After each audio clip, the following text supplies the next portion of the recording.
introduce myself very quickly. I'm Bernard Descendé, I'm CEO of the club. I'm here since a long time. You can see my hair, and I have a passion of the sea, of the ocean, and I was a sailor. Now I'm too old to be a sailor, and I'm selling a champagne and canapé. Sorry for that. I'm head of the Yacht Club. Thank you to be here. By your presence, you are making this event very special. And believe me, it's an opportunity, incredible. Sorry, my English is a French. Incredible opportunity to have so many specialists here in this room today. By your presence, merci. Please have a seat. Thank you. By your presence here, you are making these events and these events very special. I would like to say something. I'm in this job more 40 years, and thank you to be here again. Thank you for one part we can be very happy. When we are going on the top of the club, we can see the power and how the technology is growing and in progress, and what we can do, and it's wonderful. That, believe me, is quite unique. The progress is something, the technology is there. Since a long time we were talking about the sustainability. Today we have some solution, and we can use this solution tomorrow. That is, but to come back to the captain audience today and this meeting, I would like also to say something about responsibility, our responsibility to continue to have this industry in the same level. And we can, if you could in the future to continue to use the boat like this, we have to take some responsibility, and we have to work together. That is very important, you know, because it's difficult for to stay, in my opinion. For one part, we can be very happy and very successful, and we are very successful. The industry is very successful, the market is quite good. For other part, we have to also to think about the risk for this industry, and maybe that is a part of our responsibility to have a reflection for the future and how we can process to continue to use the yacht and to keep this industry at this level. Thank you so much, and also just one word about the responsibility of the captain. During some fédérés recently, we have seen some fédérés, and the responsibility of the captain is very, very important when the project starts and when we are using the boat, the yacht. Thank you so much. Enjoy your time. Thank you, Christina, to organize this event. Thank you, all the participants. Thank you, the speaker. Merci à tous. Thank you, and good morning, everyone. So thank you for all to have answered all the survey and questions to the speaker as well. So a little introduction for this today conference. So opening the last session of the General Assembly of the United Nations, General Secretary Antonio Guterres said, as we open the 29th session of the General Assembly, we confront a world in trouble. But the good news is that we can do something together about it. The challenges facing humanity today are not insurmountable if we work together. The United Nations General Assembly is the place where solutions are made. These words resonate deeply, as I could easily say that we confront an industry in trouble. Yacht Club de Monaco is where solutions are proposed, and we start today. The recent state of environmental protest has made it clear the yachting industry needs to improve its image, so let's see the record straight. This gathering at the Yacht Club de Monaco is strictly for captains of the yachting industry. No industry cheaters, no marketing fluff. We don't need a PR guru to figure out how to polish the yachting industry. That we need is a real plan to evolve yachting through concrete actions. Today is the 26th September, is the IMO World Maritime Day. And here at the Yacht Club de Monaco, we are celebrating by focusing on the United Nations Sustainable Development Goal 14, which emphasizes the importance of conserving and sustainably using our oceans, seas, and marine resources. Together, we can make a significant impact in this area. I am sure that with your help, we can forge a path forward. We're here to share practical ideas, concrete action that would make a genuine difference, driven by the passion and commitment of captains and owners. At the end of the day, it's all about the human connection, the true heart of the Yacht Club de Monaco. This Captain's Forum here is the place where solutions are made, so let's get to work together, my friends. I ask on stage the owner, Mr. Adil Tadani, Motor Yacht Latitude, for an inspirational talk.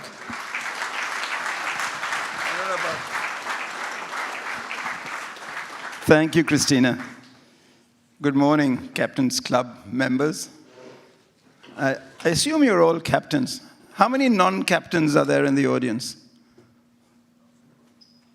There's almost more than captains. Wow, okay. Any yacht owners? You, I know. Well, good morning. I'm not sure why I was chosen for this inspirational talk. I just like to have fun with my boat. My journey with boating started in 1988 when I couldn't afford a boat. But somebody told me that a buyer who was buying a Horizon 52 in Taiwan had defaulted, and the yard was willing to let the boat go for what was remaining to be paid. It was an amount I could afford. It was $250,000. So I bought my first boat for $250,000 and took it to Phuket, Thailand, where there were no marinas, no, what do you call them? Where you, pontoons to tie your boat. And, no buoys installed, nothing. On the first trip I took with the boat, we hit a reef and mangled both the propellers, and we could come back only at about 3 knots with mangled propellers. So instead of lamenting it, I learned to fish, because at 3 knots you can fish off the back of the boat. And my first fishing experience was that. So, as Christina said, the world is facing a difficult time, so is this industry, but I think it's misplaced because boating is a very passionate thing for most people, but the trick is not to restrict your boat to go between Monaco and Saint-Tropez. You need to push the boundaries a little bit. You need to, and it's really up to you guys, the captains who need to push the boundaries for the owners and explain to the owners what is possible with their yachts. It's not about serving champagne and canapes to their best friends along the south of France, on the coast of France. It's really about seeing parts of the world that are inaccessible otherwise, parts of the world that you can learn to appreciate. It increases an environmental consciousness. You become better stewards of this planet if you understand what is going on. So when I finally I went through, after that Horizon boat I told you about, I went through all kinds of silly boats, Pershings and Rivas and stuff, all basically coastal boats. And when I got tired of visiting every island in the Andaman Sea, my captain said to me, I was going to sell the boat because I said there's nothing more to do. And he said, you know what? Have you ever tried scuba diving? I was 62 years old. I did my first dive at the age of 62. And I've done 1,100 dives since. In the Marshall Islands, in Palau, of course, in Thailand, the Indonesian archipelago. We've gone all over. My captain, who's sitting here in front of me, also tried to get me to dive in the Arctic. I didn't, but he did. So he tried to push that boundary, but didn't succeed. I can't stand cold water. I can't even dive in the med level. I need 30 degrees water, Indian Ocean is the only way to dive for me. But diving really underscored for me the incredible biodiversity and the ecosystem that exists under the water. 70% of the world's surface is ocean, and we all spend our entire lives on 30% of the surface. So I always encourage, I think boats should be built with dive rooms. Every boat should have a dive room, and it'll maybe incentivize the owners to dive. You know, we did 3 trips to the Arctic. Now, some people might think, well, that's, you know, not so environmentally responsible. But I think we contributed a lot to environmental awareness. You know, we had lots of stories written about our trips. We had videos made about the trips. We even contributed unknowingly to some research that was actually quite important.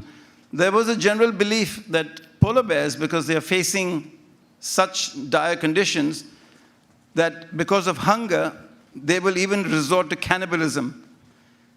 But we managed to capture on video a real life, and it's in the video, which you're all welcome to see. It's on YouTube. We found a dead polar bear. It died of starvation. And while we were watching, a live polar bear came up to it. And we had some people with us who had been involved with David Attenborough to make the series of Frozen Planet. So they were very interested in that. And they said, can we please stay and watch what happens? Is this hungry bear going to eat the dead bear? And as you will see in the video, the hungry bear went up to the dead bear, took a sniff, and then backed off like, oh my God, what happened to this, my friend? But did not even take a bite. Now, it's a small event, but it contributed majorly to the understanding of the science of polar bears, at least according to our friends who were on the boat. They said, this is a very important clip. So that alone made it worthwhile to have made that trip. Similarly, you understand the symbiosis that exists between the creatures under the sea, you know, between the garden eels and the little crabs that live next to them. The more you learn, the more fascinated you are. And this is only possible with yachting. It's an extravagant activity, no doubt. When I bought Latitude, unlike most boat owners, I'm not an incredibly wealthy guy, but I like to spend my money doing things that I like to do. But when I bought Latitude, I thought 5 years, I'll spend all the money I can. I can't, you know, sort of piss away my children's inheritance doing something that only I like. My family enjoyed what we did so much on the boat that my children said to me, you know, we'd rather create these experiences and memories with you than you leave us a lot of money. So the boat that I bought for 5 years is now going into its 13th year. So it's a lifestyle that is very difficult to let go if you use the boat properly. And to use the boat properly, you can, you know, there are other examples I can think of. We've toured the Indonesian archipelago in very, very remote locations, where for 8 weeks traveling, we didn't see another boat, not one boat in 8 weeks. We visited villages. We took medical supplies for those villages. We gave educational materials to the children, toys to the children. It's a small thing, but if nobody else does it, then what we did was very significant, because they got stuff from us, you know, little footballs to play with, frisbees, all this stuff. Creates happiness. So you can create not only awareness, but also happiness where you go. You know, a couple of careers were born on Latitude. So we made a video, and you know, everybody takes videos when you go on a trip like that, iPhones, cameras, whatever. So I took all the videos together, collected everybody's videos, and gave them to at the time he was our first officer. He'd never made a video before in his life, and we said to him, figure it out, take all these, put it together into one video. And he took 2 computers. On one he was learning, and the other one he was doing. And he created this video called The Highest Latitude. The video won an award at the New York Wildlife Conservation Society Film Festival in 2016, I think. In 2016, and a new career was launched, because while he made this great video, we also lost him. He resigned and started his own business. It's called luxuryyachtfilms.com. And you can look at it on a thing. He's now busy. If you try to get him for your dream yacht journey, I think it's a 3-year waiting list. And he's been to the Galapagos, to the Antarctic, to the Arctic, to the South Pacific, to you name it, he's been there. And he's having the time of his life. So it makes me proud because of the trip we did. My captain, who's also sitting here, and I'll introduce him in a minute, has also become a bit of a celebrity. You know, he's become the world's spokesman on Arctic cruising. He's giving speeches at the Harvard Club, at the Explorers Club, at the Yacht Club of Monaco. Also makes me proud that, you know, he's doing, you know, what do you call them, podcasts and videocasts and streaming, all kinds of interesting stuff about cruising all over the world. So boats can really add to enhance your quality of life, but it's up to you, the captains. You know, it's expensive to run, but there are, I don't want to say better, but less expensive ways of running a boat. If you have a good captain, and I'm sure amongst you there are lots of good captains, you can actually manage the boat between the owner and the captain, which is what I've done for 13 years. You know, Sean and I basically ran the boat, and I still continue to run it with my present captain. I've never had a yacht manager, with you know, great respect to yacht managers out there, but we've never used a yacht management company. We just do it ourselves. I mean, it's all about just paying bills. That's what it is. I mean, you ought to be able to know how to pay bills yourself. So there are ways that you can cut. There are ways that you can cut costs in the way you run your boat. So, and you know, we've been rewarded. I mean, you know, I've been on the panel of judges for the Boat International Awards for now, I don't know, for 10, 15 years. But to me, there's only one award that we give that is worth winning. Because 99% of the awards are basically a beauty contest, you know, which is the nicest 50-meter boat, which is the nicest 60-meter boat, which is the nicest 70-meter. But there is no award given for how you use the boat, which is really what the award should be for. And like, how do you use the boat? There's only one. It's called the Explorer Award.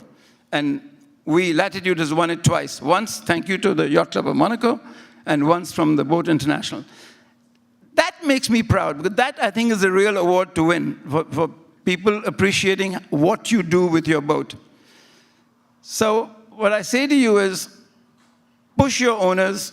Don't just keep the boat at dock. Push the boundaries. Learn to explore. That's what these boats are built for. That's what you should do. Christina held me to 7 minutes. I may have gone slightly over. I don't know if I've inspired you, but I'll tell you this. At least the Yacht Club of Monaco has the power to give you crappy weather, so I don't feel bad keeping you inside, listening to me telling you stuff that you already know.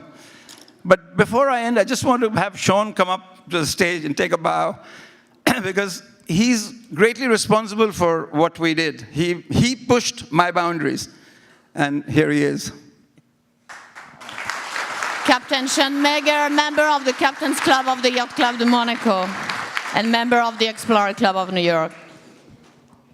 Well, I certainly pushed your boundaries on more than one occasion.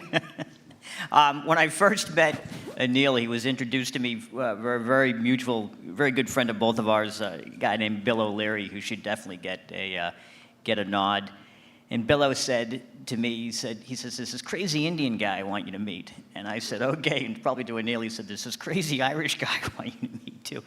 And so Anil and I connected over the phone, and one of the first things that I asked potential owners that I've worked for, I say, why are you buying this boat?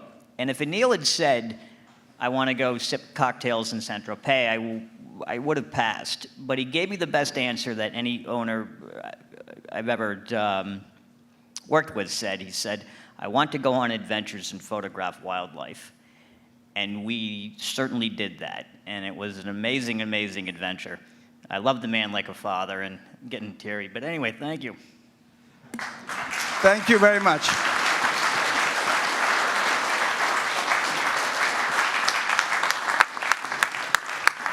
All yours, Martin. I think so, maybe. Thank you. Wonderful. So yachting is an experience. Being an owner is an experience. Being an owner, a captain is an experience. Being here for me is an honor to have you here. And so I call on stage the experienced moderator ever, Martin Redmine. I call on stage Chris Anderson and Captain Brendan O'Brien. Thank you.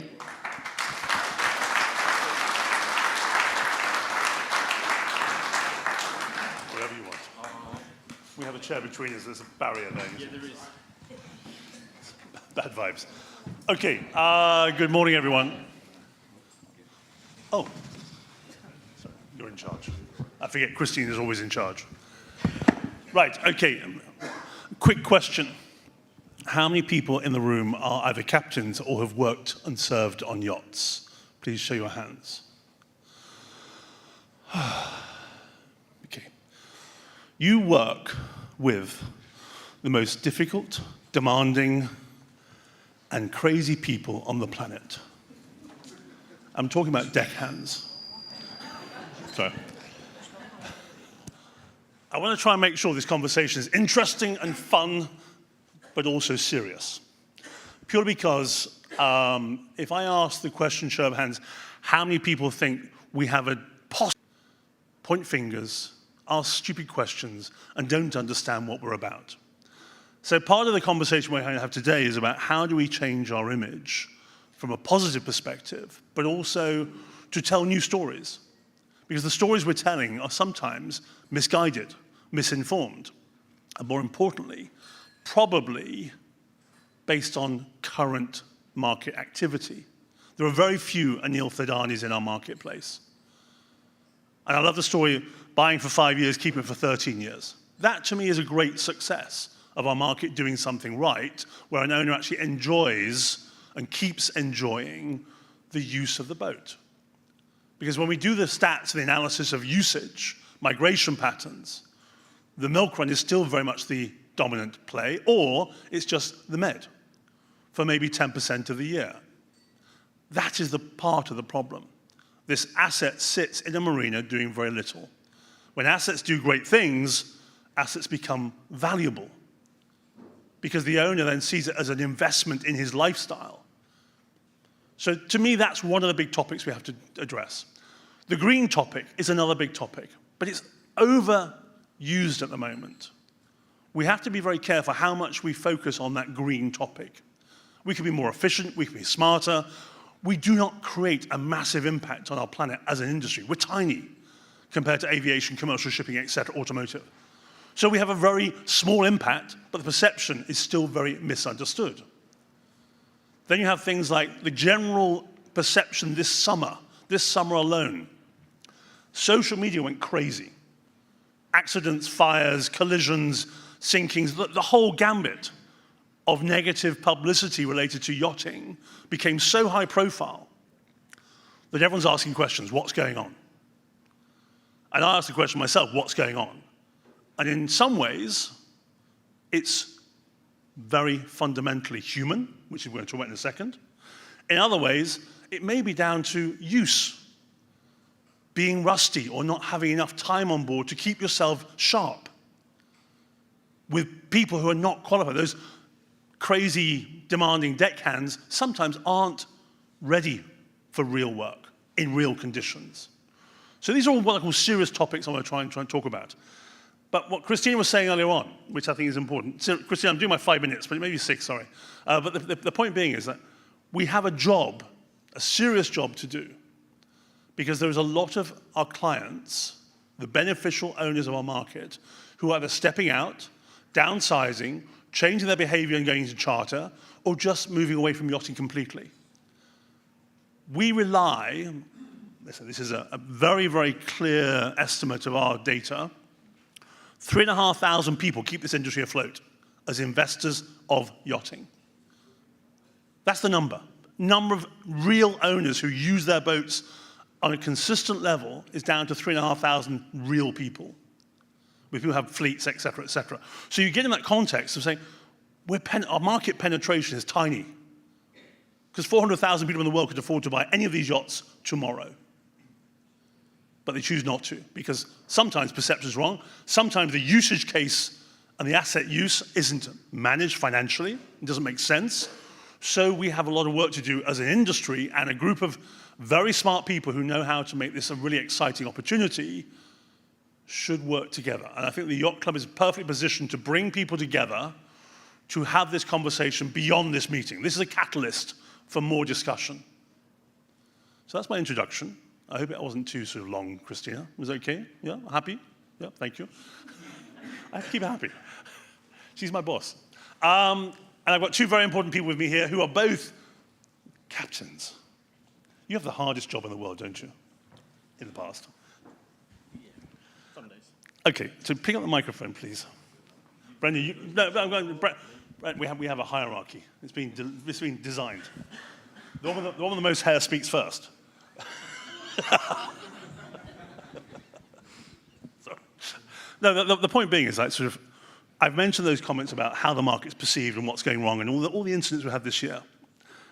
What's your opinion of the situation today? I think you can't look at it in a... Probably not on, sorry. Sorry, it wasn't working. There we go. Thank you. You can't look at it holistically. I think you need to look at it individually. If the public see it as one big thing, but it's not. Each boat is run by its own little team. Yeah. And it's down at this small level, which is, I think, that needs to be addressed. Okay. How do you address it?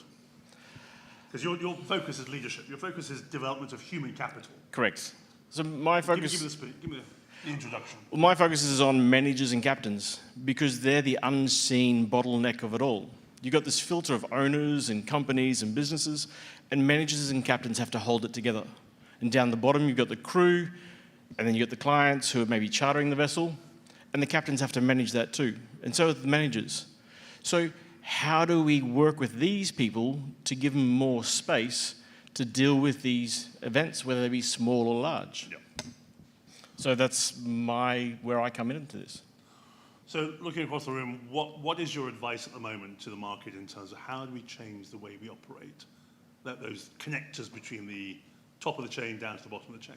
From a leadership perspective, from a development perspective, is that part of the main problem today in that sort of chaos we've seen this year? Is it down to leadership? I think first thing is we all need to stop and just take a deep breath. Yeah. That's the first thing. Because if we keep running from one thing to the next, we're not putting out fires. We're just stamping them out and they continue to grow. Yeah. So we need to stop and take a breath. And that's down at an individual level as well as a company level. Then collect ourselves and then come together like this where we can talk about it at a calm pace. Yeah. So what's the most number one thing on your agenda at the moment to focus on? Mental health for captains and managers. Because if we can't look after ourselves, how can we look after others? Who helps the helper? That's it. How are we holding this together and communicating if we're struggling to hold ourselves together? And I think, at the end of this season, it's been a big time. It's been a big time for everyone, taking a deep breath for the industry and collecting ourselves at events like this. Do people have the time? We need to make time. Chris, do we need to make time? We do, and perhaps I can go a little off script because I want to say something to Mr. Tadani. And also, isn't it interesting how a title on a screen now defines me? And thank you very much for the non-advert for what I'm now doing. Perhaps if there'd been more owners like you, I'd still be wearing 4 stripes in the middle. But yeah, well, that's okay. It's fine. I come from a very different background to Brendan, to Martin. I joined the Navy at 16 years of age, straight out of school. Leadership was thrust on you at 16 years of age. As a class leader, make sure you get that bunch of... Probably the best time, isn't it? It was fun and scary all at the same time. Get that bunch of unruly 16, 17, 18-year-olds to that class on time, or you're in the shit. It was as simple as that. That was leadership training 101 at age 16. Scroll forward, Naval College, blah, blah, blah. Here I am, yacht captain. And the one thing that I see in my current role is we focus too much on the books and we don't focus enough on the people. And I don't even know if that answers that question because I'd formulated an answer to whatever I was asked to answer, and then Mr. Tadani got up and completely blew that out of the water. So I will never work to a script, I promise, and apologize in equal measure. No, but Chris, I think I'm going to riff with both of you on this topic. Is like sort of the human topic has been much debated across this industry for a long time. But are we making any progress? Good, I'm glad you nodded. Oh dear, yeah, Brendan's like, thank God Chris has got that one. I think there are networks now. The communication is improving for crew. the demands on crew have never been higher, that's a fact. But the peer groups that exist now for people to share good and bad experience, those exist. Captains, you hit it right on the head, Brendan. Mental health for captains and managers, that'd be nice. But if people... He said managers. He did, no, I know, he did, but we look after captains, we don't look after shore base. If we could spend some more time peer-to-peer, learning from each other's mistakes, learning from each other's good experiences as captains, then we will essentially bring up the next generation to not make the same mistakes that I've made, or perhaps Brendan's made. There have been lots of potholes along the way. And sitting up here doesn't make me a great leader, far from it. It just means that I have a voice now because of the role I'm in. I've made some howling mistakes over my career, and I came from an organization that focused on leadership from the beginning. So if nowadays captains are in the books, and that is their pathway to command, and they're not looking after the human element of the people that they're now going to be in command of, then we are failing, and we will continue to fail. Brendan, any comment? Sure. The only thing I'd like to add to it is, during my time both in merchant and yachting, our education is book smart. It's these hard skills that everyone can learn. The skill we're not learning is the soft skills. Yep. How do we communicate? How do we connect? How do we lead? These are soft skills, and there's no effort or energy given to the next generation, or even my generation, ours, to propel that. And then how do we deal with Gen Z? So soft skills are what get us through this next thing. And I think that's a large part to do with the disasters that have happened this year. Yes, yes. Sure. IQ versus EQ. I'm looking at a friend of mine sat in the audience here. So the IQ gets you the qualification. The EQ allows you to continue in the role that you've worked your way through the book so hard to get. But if you have one without the other, you might as well not do it. So book smart, people smart are so totally different. And you can train to a point. There are some outstanding leaders in yachting. I don't profess to be one of them. If anybody puts their hands up, I'd love to hear from you. There are a lot of people with potential to be outstanding leaders in yachting. They don't know it yet. They've never been put under pressure.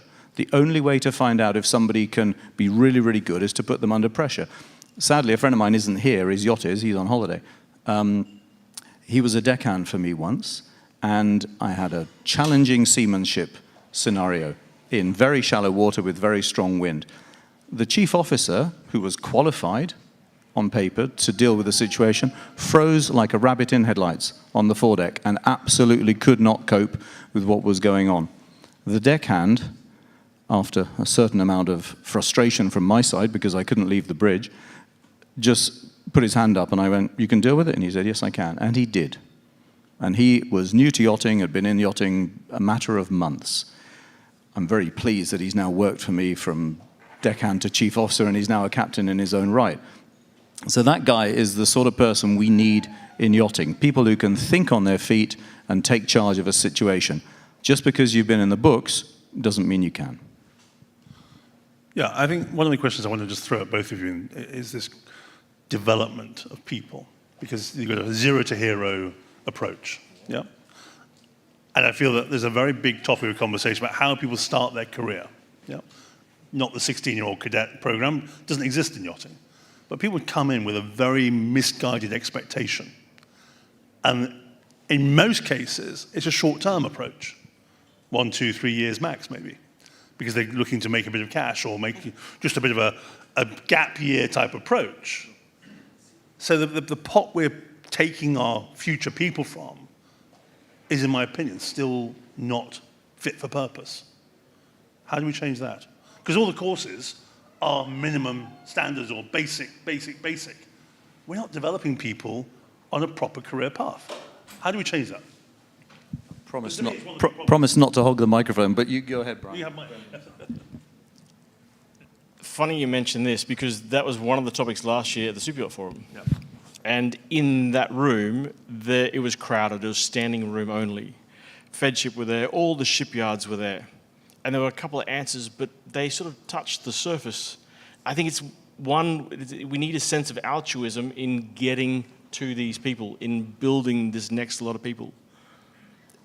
Unfortunately, it's altruism. It's not about money making, it's not about saving your own budget.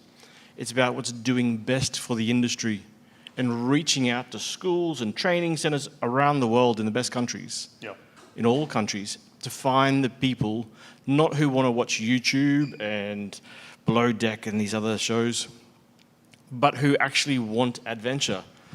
I applaud the speech earlier, like to use a vessel and bring people in who have passion for the ocean, who have a passion for learning. We need to go further than what we've done and make more of an effort on altruism. Training was a question that came up in this, and you've mentioned it, that it's minimum standards. Why, in a business that frankly caters to the richest, most influential people on the planet, with some of the most amazing technology that exists on the planet, are we always working to minimum standards of training? I simply don't get it. It's been like this for a long time. I'm trying to change it, but I'm just one small person. You know, my team are aware of what I'm trying to do. Crews that I've worked with on yachts are very aware of what I'm trying to do. But I need more people to get on board. And you know, a lot of you put your hands up in this room today. So if you want better training, if you want better leadership training, is one thing. Better training for your crew to be able to deal with situations that come up. And there are situations that come up that no amount of training will help you with. That's an absolute fact. But with a lot of what we've got going on nowadays, if you have a cohesive team that are trained, they will figure it out. It may not be the way you drilled, but they'll figure out a way to rescue a scenario that could otherwise be catastrophic. So stop training to minimum standards in yachting, for goodness sake. We must do better. Yeah, I think I just wanted to bring something into this very, very topic, because I was reading the FT last weekend, and I noticed an advert for FlexJet, who are one of the partners here in the show. And they had the first advert I've ever noticed that talked about the people and the human element. This campaign basically said, I'll quote the campaign word for word, "Commanders of the sky serving captains of industry. A FlexJet owner knows what excellence looks like. A FlexJet pilot knows what it takes to deliver it. Our crews are among the most meticulously trained in aviation, so you can fly at the top of your game."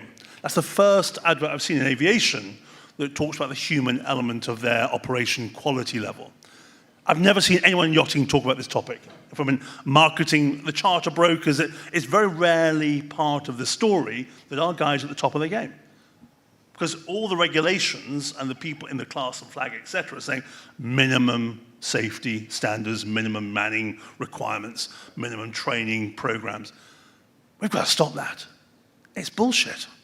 Excuse my French, but it's the wrong thing, wrong approach, because accidents are now happening more and more because we're putting into the boat people who are thinking it's just a summer job or a easy lifestyle because the weather's so perfect. Who was cruising the Med this summer and saw what I call apocalyptic weather this year? It's been incredible. And we're not ready for it because training doesn't account for that stuff properly. So the image from a human capital perspective, we can talk about green and all the other stuff and the wealth inequality, but the human capital topic is where the accidents are possibly the biggest image issue. Yeah? So what's the first thing we should do to change this? Just from an industry point of view, because you've got shipyards out there blaming crew. All right? I'm going to make that very clear. Shipyards blaming crew for either warranty stuff, accidents and reports. It's just the wrong approach. Because the crew are the people that make the owner happy. If the crew are happy and doing their job properly, the owner loves his yacht. And Neil's a perfect example. But we hear it too often. Cut the budget on the crew. Use less people on board. Save me some money on the operation. Hire someone who's cheaper than that person because he's got the ticket he needs or she needs. It's wrong. How do we change it? I think we need to take a page out of the owners' companies. They all have development programs. Yeah. All the people who are high up within these companies all do training after their degree, training in leadership, training in managing CTP. people. Exactly. Unfortunately, this year, I've spoken to a handful of captains, all in their 40s, all burnt out, all taking time out. These are great leaders. They've done their time. They continually develop themselves, but they're not being able to train other people because they're not taking care of themselves. They're doing this training about leadership, and they're burning out. Yeah. So we've got this gap, which is becoming more and more evident. Chris, you're part of an organisation that could make some change. Yeah, and I'm trying to, but I think it's a slow burn, because unless I get more buy-in from people, and I am just one voice. There's a slightly corny Americanism, but I'll use it anyway. The more you sweat in peacetime, the less you bleed in war. And I think if we put that thinking into what we do, if shipyards get on board. I've been very lucky in several new builds that I've done that I've been able to bring in outside training teams in order to work my crew up so that when we sailed, we were ready for operations. Yeah. But only because I put my foot down. If I'd been browbeaten into, you've got to be in that place at that time, and by the way, you can't move on board till then, sadly, there are captains who'll go, oh yeah, I'll do that. Well, 9 times out of 10, it all goes fine, and they're absolutely okay.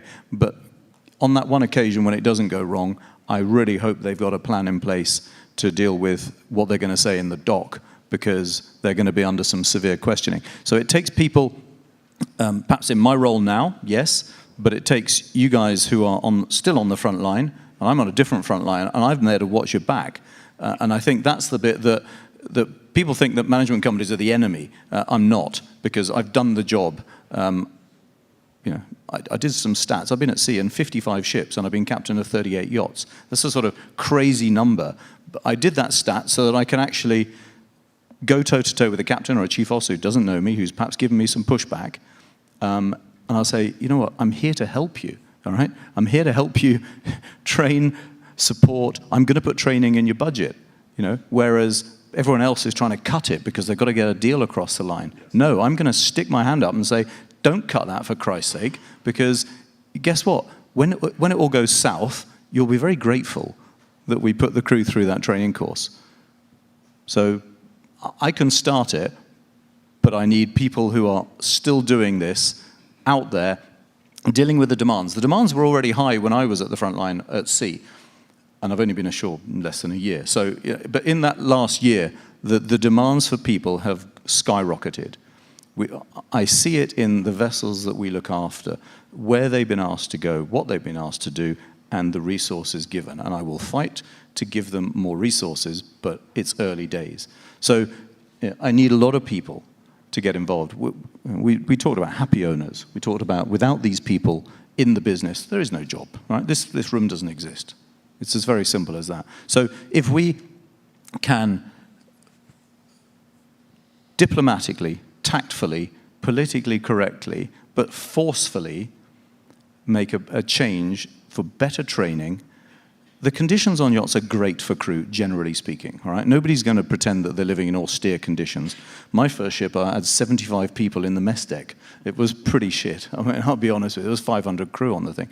Nobody's under that problem. So, the cabins are nice, the air conditioning, the food's to die for. But what people don't have is the buy-in for the time to give them the opportunity to excel. And I think that's what we should be doing in this business, excelling, not working to minimums. Sorry, I could keep going. Go on, Brendan. If I just add two parts. One is we need mentoring. Yeah.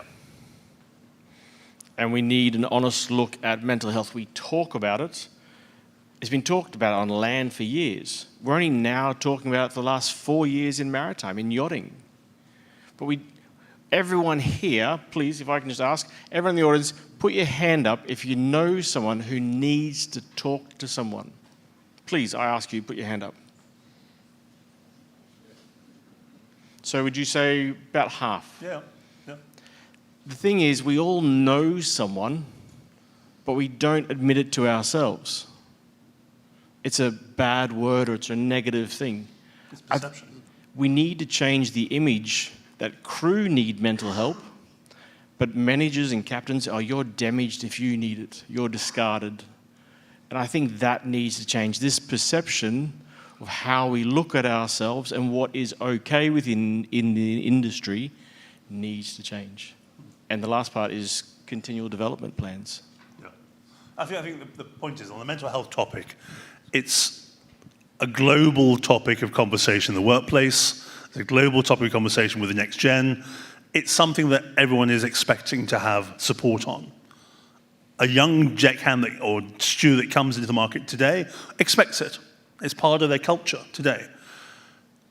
But people like ourselves who've been in yachting for 30 odd years, my case, and probably maybe a bit less, about 30. So in 30 years, we've become resilient, we've become strong, we've become okay.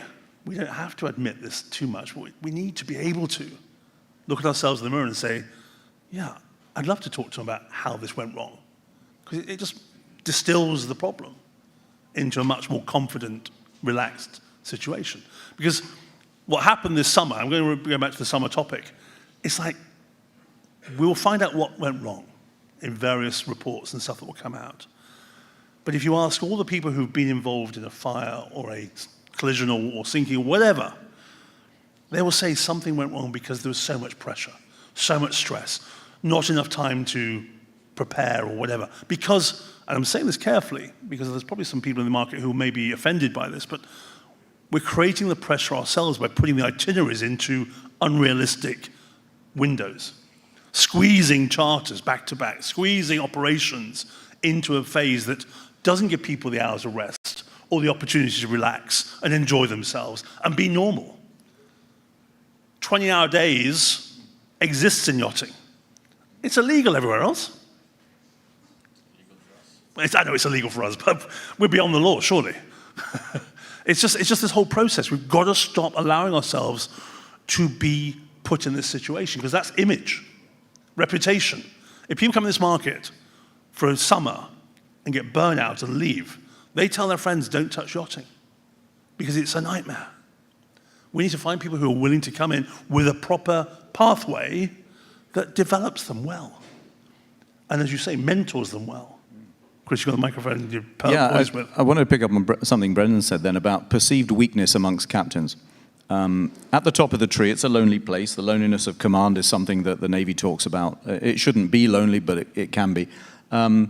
Perceived weakness in captains. If a captain is having a wobble, who the hell do they talk to? Now, they may have a great relationship with their chief officer, and that's perhaps the only person on board they could talk to if there's a mutual respect between the two of them. But who else can they talk to? Because if they were to call their manager, not me, I hasten to add, to say, I'm having a wobble, there'll be managers who will judge them immediately. Oh my God, we better find somebody else. That guy's having a bit of a wobble. What do we do? So what do you do then? You basically can a really good guy or girl who, frankly, is very good at the job, but just the demands that they've been placed under recently are just, inhuman, and therefore they're having a wobble. And we are all human, so therefore we all have wobbles, believe me. We should be, there are some great organizations out there now to deal with such things, and I know Brendan focuses very much on this in your own world. So, people should be able to talk to somebody, but people should be more conscious of the pressures placed on captains and other crew, and not judge them just because they're having a wobble. Because Martin quite rightly said then, if we constantly churn through people and they leave and the image is bad, how are we going to staff these things? And I think, there was some stat, 3,700, I can't remember, yachts or whatever it was, in build, currently over 40 meters, or some crazy, ridiculous number. Well, even if you average it out at 8 crew, 10 crew, 12 crew, do the maths. Where are we getting these people from? And if we just churn them through a basic school and say, there you go, somebody on Instagram, I can teach you everything you need to know about going on a super yacht in a week. Great, fantastic. That's a real seafarer.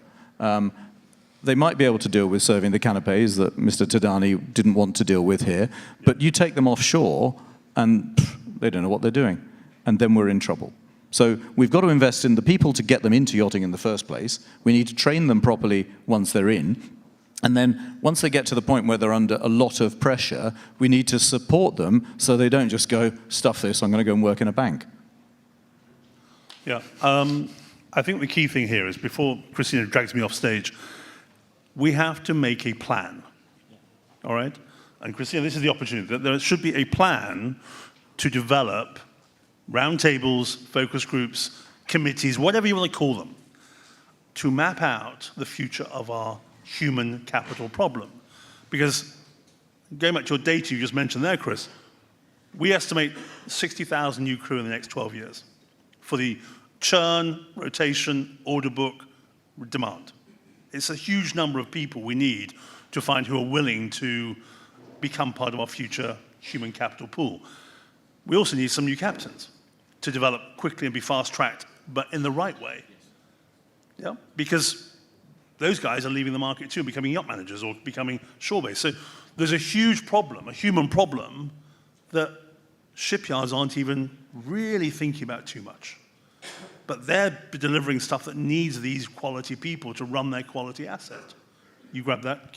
Final comment. I just want to throw one stat out to you. In 2021, the IMO released a statistic and said 23,000 officers will be needed by 2025. Yeah. And they feel they will only get an estimated 17 to 18,000. Yeah. If some of our big vessels are coming from the merchant and the merchant is short, we're going to be even more short. So what are we doing about this? We need to think long-term rather than what's in front of us. So who should be in the room, guys? Managers, captains, trainers, flag, class, et cetera, or what's the first step? I think the yacht club could bring this together. I think everybody should be in the room. I think the big room. I think people need to go out to schools. People need to be honest about not just look how glamorous yachting is, look how tough it can be. I think if we recruit the people who are up for a challenge, rather than those that see yachting as low-hanging, easy fruit, sunshine, and look at me getting a charter tip, there are charters where you don't get a tip. Guess what? And that's the way it is. It's a discretionary thing. But all the while we're populating this myth that yachting's really easy. Come on here, look at that, great food. You go to this place, you got to hang out in Antigua, and they give you thousands of euros of tips. Great, I'll do that, says every weak person. Whereas if you said, actually, you're going to live in a cabin, you're going to be up all night, you're going to be scrubbing that even when you think it's cleaner than anything you've seen in your life, and occasionally it's going to be rough out there as well. Oh, and by the way, it might catch fire, and lithium's a real problem. Do you want to come and deal with that? Some of them will go, oh, no, thanks very much. Great, go away. But the ones who go, you know what, yeah, I'll deal with that. Sweet, I'll recruit them. Yeah. Chris, Brendan, thanks so much for your time. It's a conversation we'll have for many years, I'm sure, but we need a plan. All right, thank you very much, everyone.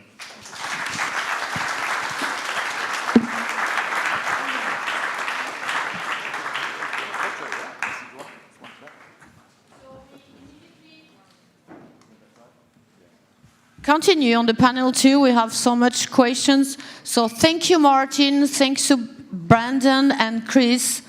That was amazing. We have a lot of topic to continue discussing within the Captain's Club to organize webinar during the year.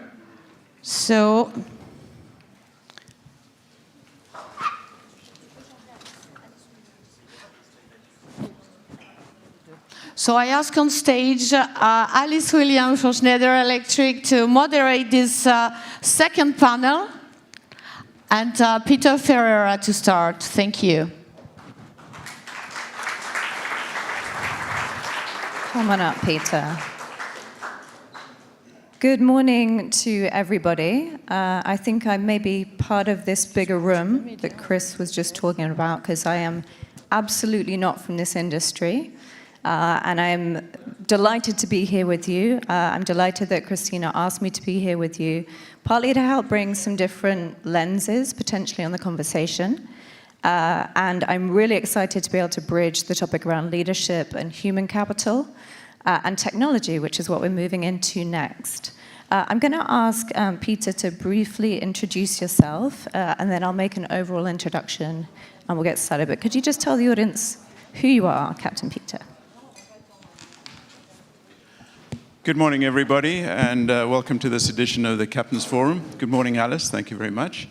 For those of you who don't know me, I went to sea out of high school and spent 5 years in the merchant marine working on cargo ships. And after that, I discovered that people would pay me to go sailing. So moved from commercial sector to the pleasure industry and started working on sailboats.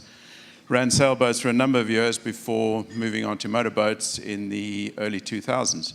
So my career at sea spans a little bit more than 40 years. And yeah, that's me in a nutshell. Here I am today. Perfect. If you want to grab a seat, Peter, make yourself comfortable.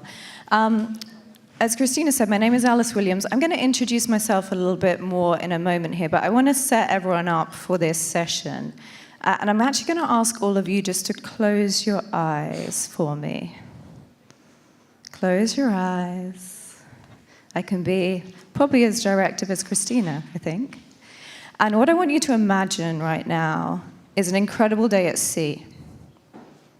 Whatever that's been for you, a memory, a fantastic experience at sea. And I want you to think about what you can see, make it really sharp. I want you to think about what you can hear and what the sounds are like. And I want you to think about what it smells like in that memory you've got. And just take a moment and really lock that in. Okay, thank you for some good trust. You can open your eyes or closing your eyes for an absolute stranger. Now I want to give you a couple of hard truths, I guess. So that image will have looked a little bit different for all of you. For some, it will have been about the scenery out on the open ocean, maybe the wildlife, the biodiversity. For some of you, that will have been about being near shore, moored up, maybe an incredible restaurant on a coastal town. For some of you, that will have been about colleagues, friends, the people you're on board with, okay? And I want us to start thinking about what's at risk, particularly when we think about the climate and the role that yachting needs to play moving forward. So, for those of you who are thinking about an incredible coastal town, since 2008, 376 million people have been displaced due to climate events. And by 2050, 1 billion people could be living at risk just in coastal areas. Very like this one, okay? The second piece to think about, particularly if you're a real wildlife aficionado, is ocean acidification and what it's doing to our coral reefs, what it's doing to biodiversity, put my teeth back in, and what it's doing in terms of changing the migration patterns and our ecosystems in our seas. And then for those of you who the leadership panel really touched, who are thinking about incredible crews, incredible people, and incredibly talented, skilled teams, Bloomberg have done an incredible study that actually says the next generation, your top talent, the thing that's most important to them is meaningful purpose and social responsibility. And so all those factors are critically important for you as a room of leaders to think about how you're going to go forward and work in this industry. So I work for a company called Schneider Electric. We're across all types of different industries, pretty much every sector you can imagine. And really our role is in decarbonization through electrification, and then energy management through digitization. And I want to give you 3 frames of reference before we start with Peter. The first, and by the way, my role, I'm working in the US at the minute. I have a team of about 600 people, and we serve every kind of end user customer segment. And what I want to tell you is, number one, you are not alone, okay? Every industry is grappling with this challenge. What can we do technologically? How will that affect us economically? How do we make it attractive? So you are not alone. The second one is the role of collaboration. Okay, so I'm delighted to be here with you. I think it's a wonderful thing to have these discussions with other groups, bring different ideas in. We ourselves in the industry had a fantastic collaboration with the fashion industry when we're thinking about new green building standards, for example. So think about collaborating with other industries. And the third one is you are going to have to lead it. You're going to have to decide to lead, and you're going to have to do some really hard things and make hard choices and influence the builders and the owners. And I say that because across all industries, what we see is people are choosing to be at the front of this, and they will make history, and people are lagging behind it, and they will become history. So you guys get to decide, and with that kind of framing up, we're going to move into what the industry needs to do to really ensure they're ahead of this, and particularly coming back to Christina's opening remarks around environmental protests. And I'm going to come join you, Peter, and you can kick us off on how does the industry need to change? Well, I think that we've obviously covered the human element in the first part of this presentation. What I'd prefer to talk about, or not prefer, what I'm here to talk about, is the hardware side of it, the yachts themselves, and how this needs to change. So. Perfect. And the thing we really wanted to start off with was actually the pledge that the Yacht Club de Monaco has made. And could you tell us a little bit about the Blue Pledge and the importance of the adoption of that in the yachting industry? Yes, the Monaco Yacht Club has been a long-time supporter of environmental care and looking after our environment, and is backed by the Monaco government through their energy transition mission. The club has designed an eco-charter, which they're calling the Blue Pledge, and it's been done with input from the 150 captains that are part of the Captain's Club here at the Yacht Club. And the pledge has two parts. It's to assist crew in acting responsibility, environmentally responsibility, while carrying out their jobs, while at the same time being able to cater to the needs and requirements of modern yachts. And I think that if the pledge could be adopted by most yachts worldwide, I think we have a very real chance of making a change. Okay, and the team ahead of us were talking about the importance of improving the image of yachting. Do you think the Blue Pledge alone is enough to improve that image? I think it's a good start.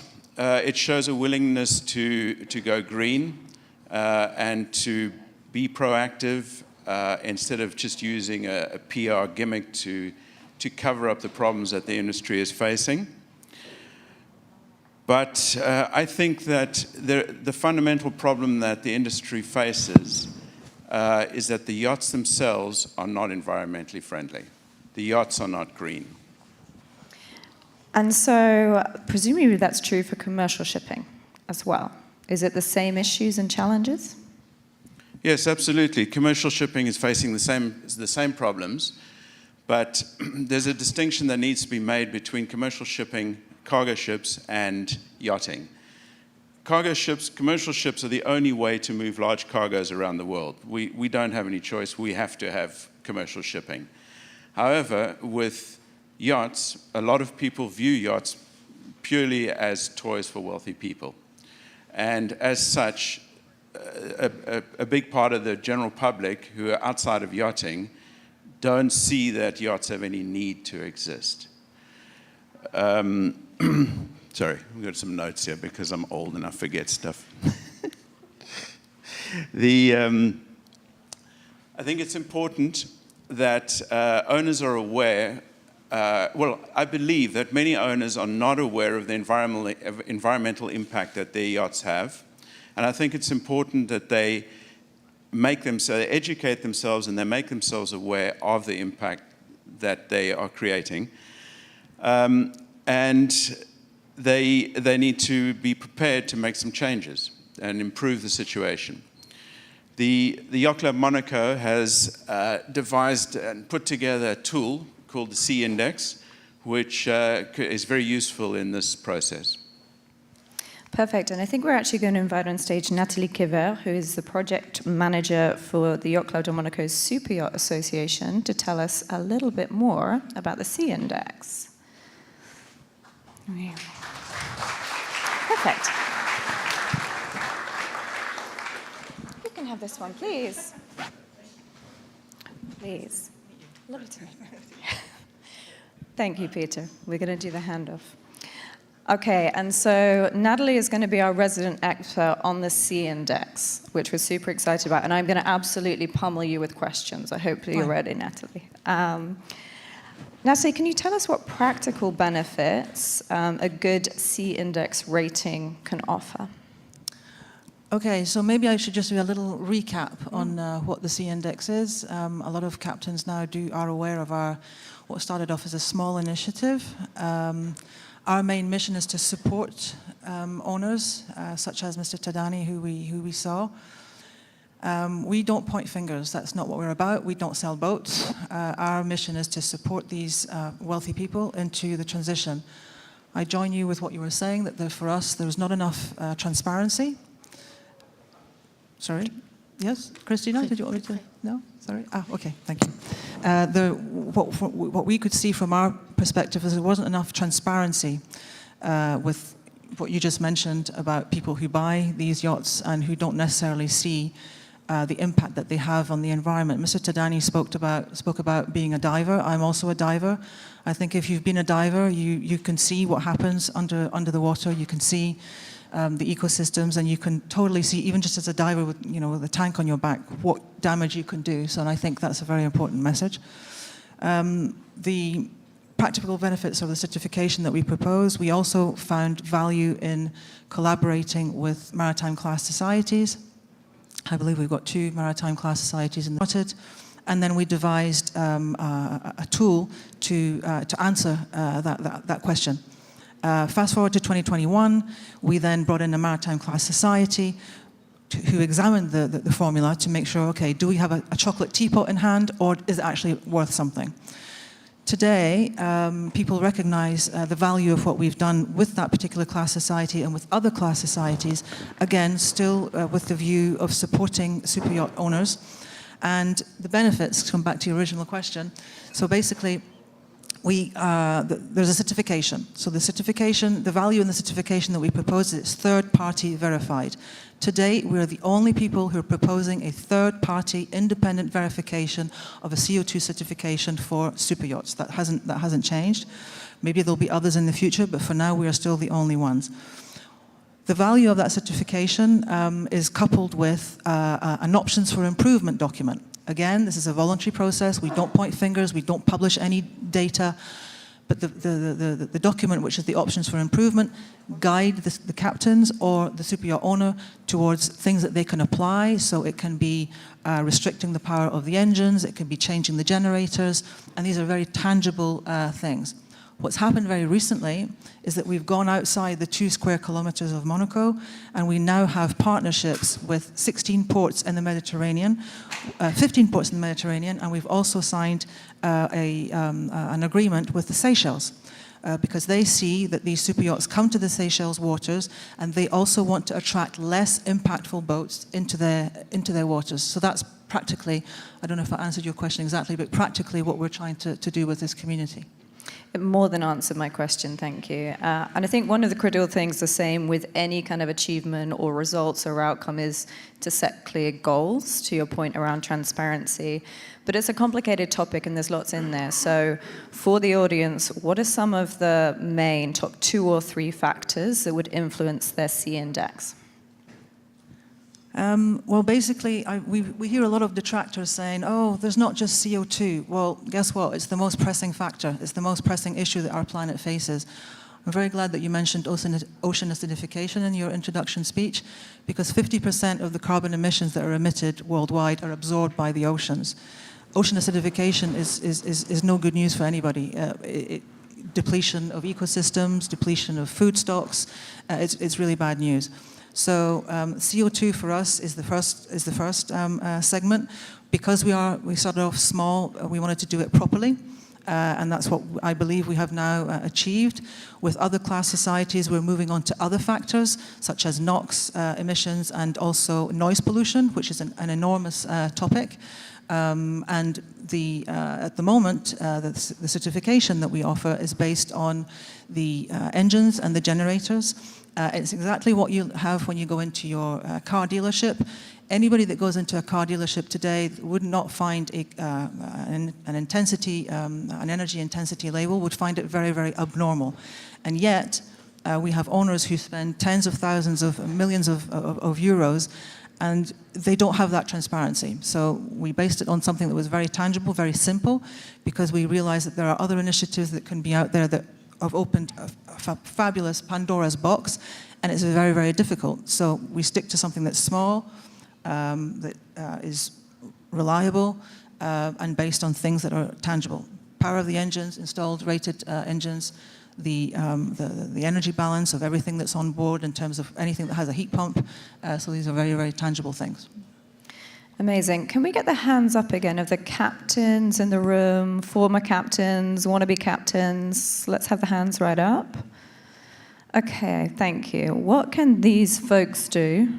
Oh, I have been living in the US too long, haven't I, saying folks. What can these people do to go about starting getting their certification? First of all, if your owner is a member of the Yacht Club de Monaco, the certification that we offer is totally free of charge. We pay the Maritime Class Society to do it for you. So we are the interface, it's document-based, and then we give you the results, so the certification plus the options for improvement documents. And so that's something that's very tangible that they can do. Just as a little footnote on that, we have actually gained momentum with people that are not members of the Yacht Club who have asked for the certification. So the certification costs us 600 euros.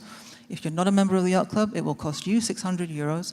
And we've had more and more traction of that. So it's proof for us that people are interested. People want to find out what they have in hand, which is normal. I heard the word free. How often does that happen in this industry? Not so often. Okay. It's not free for us, but it's free for them. It's free for them. It's free for you. And can you tell us about how the C index might evolve in, say, the next 3 years as we learn more and more? So, as I mentioned, the first segment was CO2. Now we're moving on to other indicators of pollution. The noise pollution is very important for us. If I can maybe just share an example of something that I heard. I was in Genoa last Sunday with what they call the Accord Ramoge, which is an organization which is based in Monaco, and it federates Monaco, Italy, and France with regards to marine pollution. And sat next to me on the panel was a woman from Pelagos. So she's a marine biologist. And I had discovered on stage her study, which she's going to send to me, because I said to her, look, we can be at the forefront of sharing your knowledge and sharing your studies. And what she was sharing was, and of course it was very relevant to us because we're going to start on noise pollution.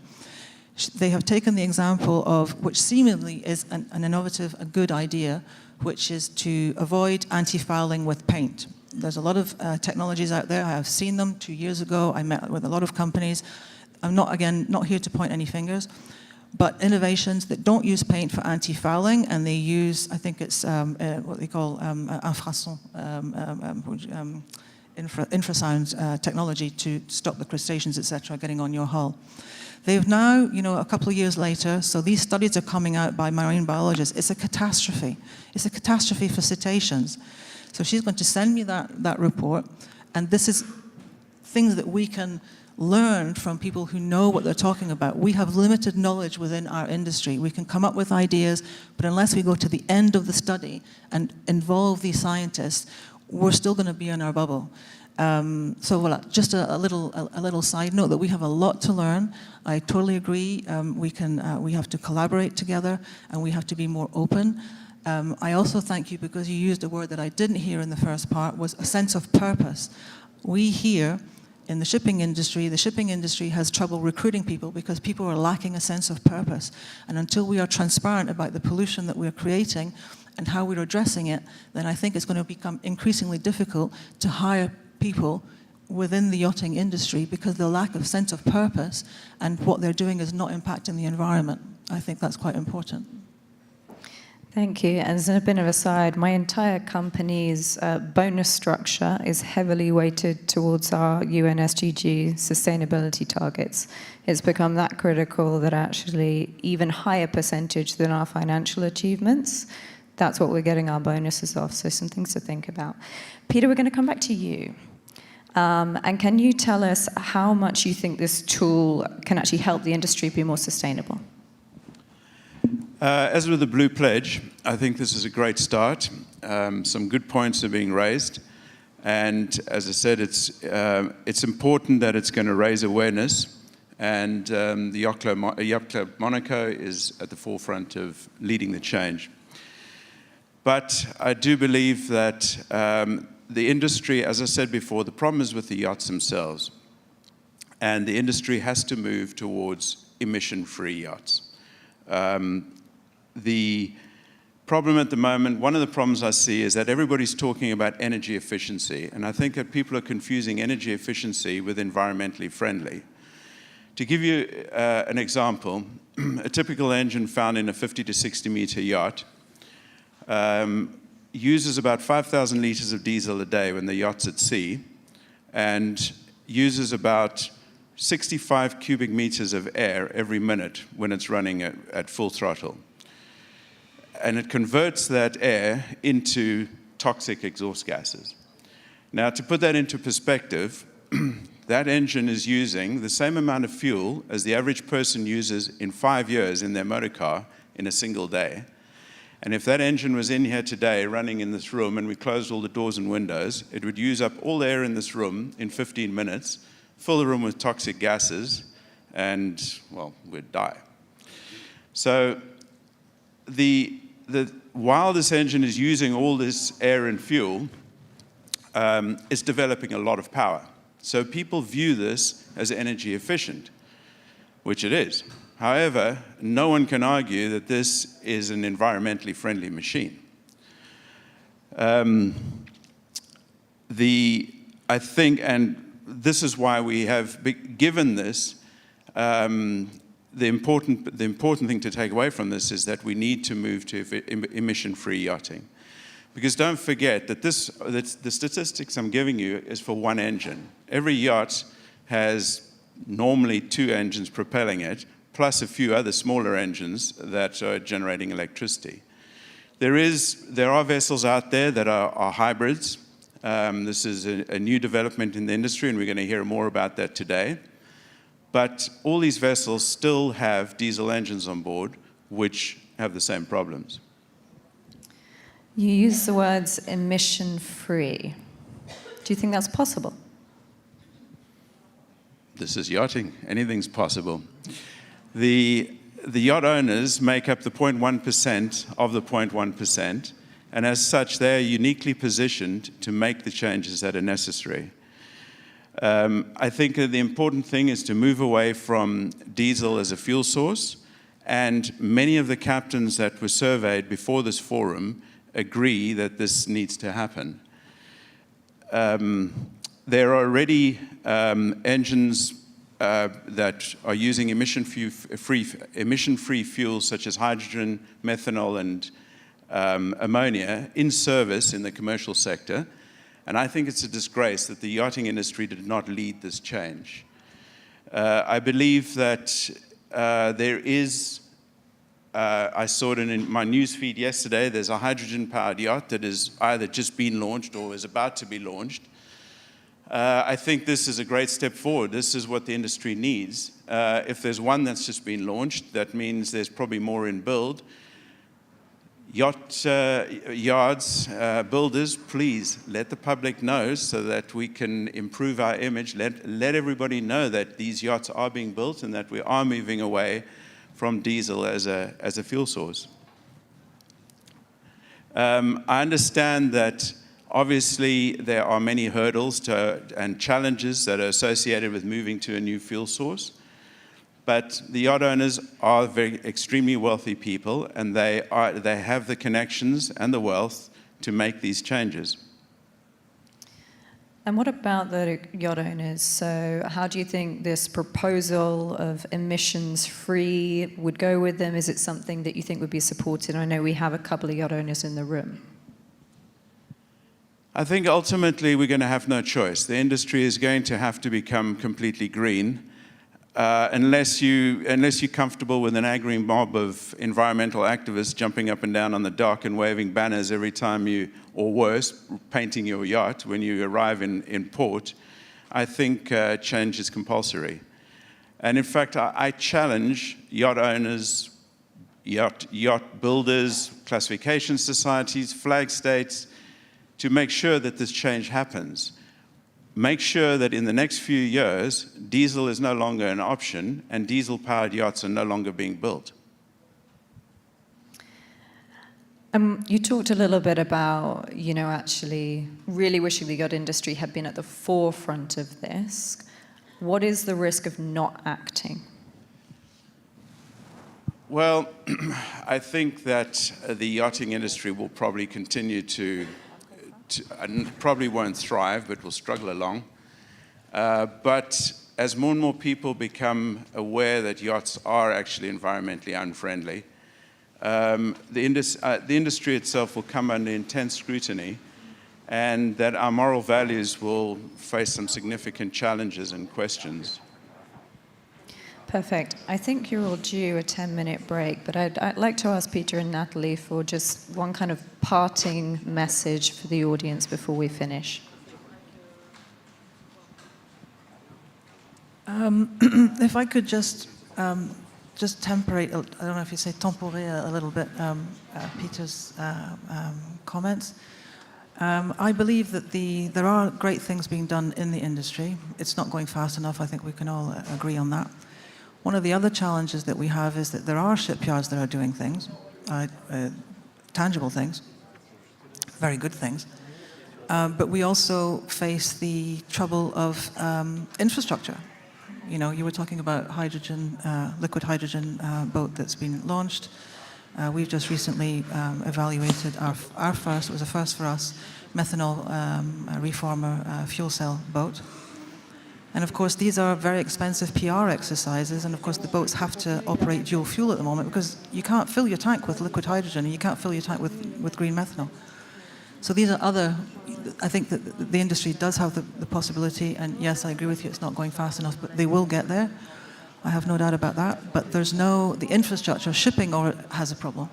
Shipping, as most of you probably know, I was on listened to a very interesting DNV webinar a couple of years ago, and the shipping industry said, look, we're making the new ships with different fuels, whether it's ammonia or whatever, but we've estimated that from now on, so you're talking about 2 years ago, from now on until 2030, we're going to need the best part of 400 billion euros, I think it was, for transformation on land, and we just don't have the money. So how is it going to work? And I think, of course, we're the poor brothers of shipping. So how are we going to do it? How is the industry going to do it? So the shipyards, I think, at some point, again, last week I was in Toulon listening to government speaking, and I think we're going to reach a point where, yes, the shipyards are going to get up to speed, but it's still going to be dual fuel because the infrastructure is not going to be there. So we've got a lot of challenges, but I think if we can get our own front yards clean, I think that will be a big, big step.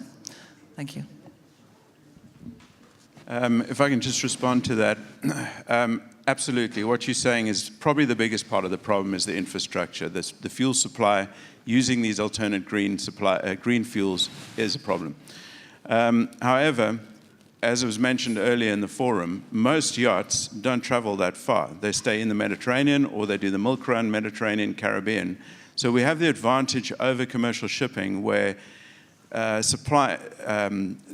infrastructure and the supply of these fuels needs to be set up, granted, but we have a limited area in yachting that it needs to start in. If we can achieve a situation where we have green fuel available to yachts in the Mediterranean and the Caribbean, that puts us way ahead of the game, and we can start looking at the rest of the world further in the future. Thank you both very much. Could I ask the audience to give Natalie and Peter a very big thank you before you head off on your break?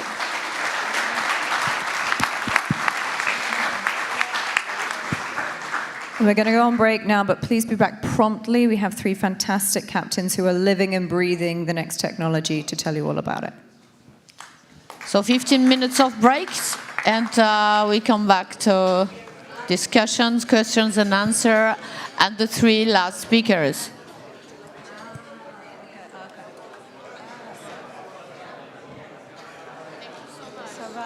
That's perfect. 15 minutes break, and after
Everyone, it's time to continue on the last panel.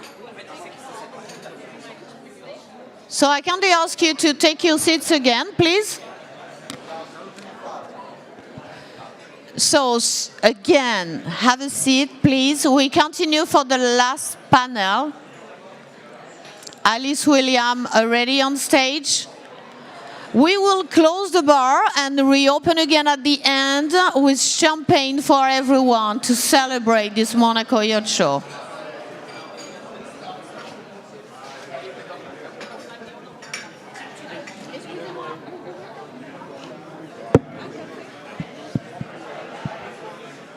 So the bar is now closed. I ask everyone to take your seats again. I call on stage Captain Sean Risenby, Captain of Motor Yacht Seawolf, please. I call on stage Captain Régnier Roumier, Fleet and Building Captain. I call on stage Captain Pietro Borgo, Project Manager, Moonflower 72 meters. This is the last panel. After this, we'll have all the questions and answers from the attendees. Thank you so much. We continue.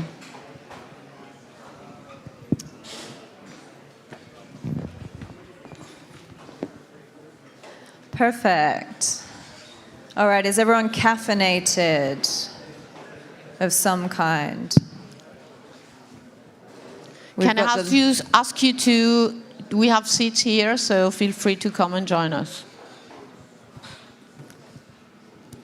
All right. Gentlemen, please take a seat, relax.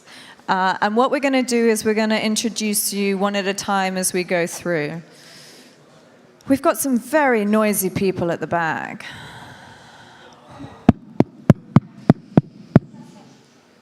Can I kindly ask you to have a seat, please? Perfect. Okay, incredibly exciting final panel. I'll tell you a little bit more about myself and why I'm so excited about this. I am an aeronautical engineer by training, okay? And the subtext of that is I am a geek. And I'm a very proud geek. So I'm extremely excited that we've got 3 captains with us who are living the experience of new technologies embodied on the experience. We've got some conversations around hybrid technology. We've got some conversations around AI. It's going to be extremely interesting, and I think it's a lovely move on from what Natalie and Peter were talking about, and actually us understanding all the great things that are happening, starting to happen in your industry, and where that might take us. So we are actually going to start with you, Captain Pietro, and you are currently engaged in super yacht building, if I understand. Oh, I'm sorry. I'm looking in the wrong direction. I'm not looking at your pictures. And particularly Project Moonflower. And you're going to tell us a little bit about that. So what I'm going to ask you to do is just firstly introduce yourself and let the audience know who you are a little bit. Good morning, everybody. I'm Captain Pietro Borgo. I'm a member of Italian Yacht Master Association. I spent about 30 years in the yacht industry, and now I'm following this new construction. Is a 72 meters motor yacht with diesel electric propulsion, so with the purpose to be more sustainable as much as possible. Amazing. So we're going to kick right in. We've talked a lot about particularly the role of captains and the responsibility. Could you talk to us about the responsibilities of a captain in ethical terms, please? Absolutely. I'm very happy to be here to share my point of view with all of you and with my colleagues here, because I guess it would be interesting to have to share our different experience. Well, I guess that it's time to change our mentality as a captain. We spend too many time focus on the present, on the cost on the present, and now we need to change our mindset and be more focused on the future. So we already know the damage that the planet got. We know that we have to do something for sure. And now we need to understand how we can change this parameter. So mindset is for sure one of the first things we need to change. How? Well, I guess most of my colleagues can agree with me. As I said before, usually we have to protect the economic interest of the ship owner, and most of the time we think only on the present problem. Now it's time to change this parameter and be focused on the future. Means the parameter now is the present cost versus the future investment. So we need absolutely to start from this point, and then we can continue with all our virtuous behavior. But that's the first step. Okay, and presumably that's going to take a lot of collective effort with wider stakeholders and communities. And again, what impact can a captain have at that collective level? A very important impact. We need to open a round table and start important conversation with all the stakeholders. We have different actors on these scenarios. We have the international political bodies, we have the countries, the flag states, the classification and certification companies, and then we have shipyard, surveyor, captain, and full crews. So now it's time to start to exchange the information between us, starting from the point that comply with the regulation about the sustainability is no more enough. So we need to be able to do something more.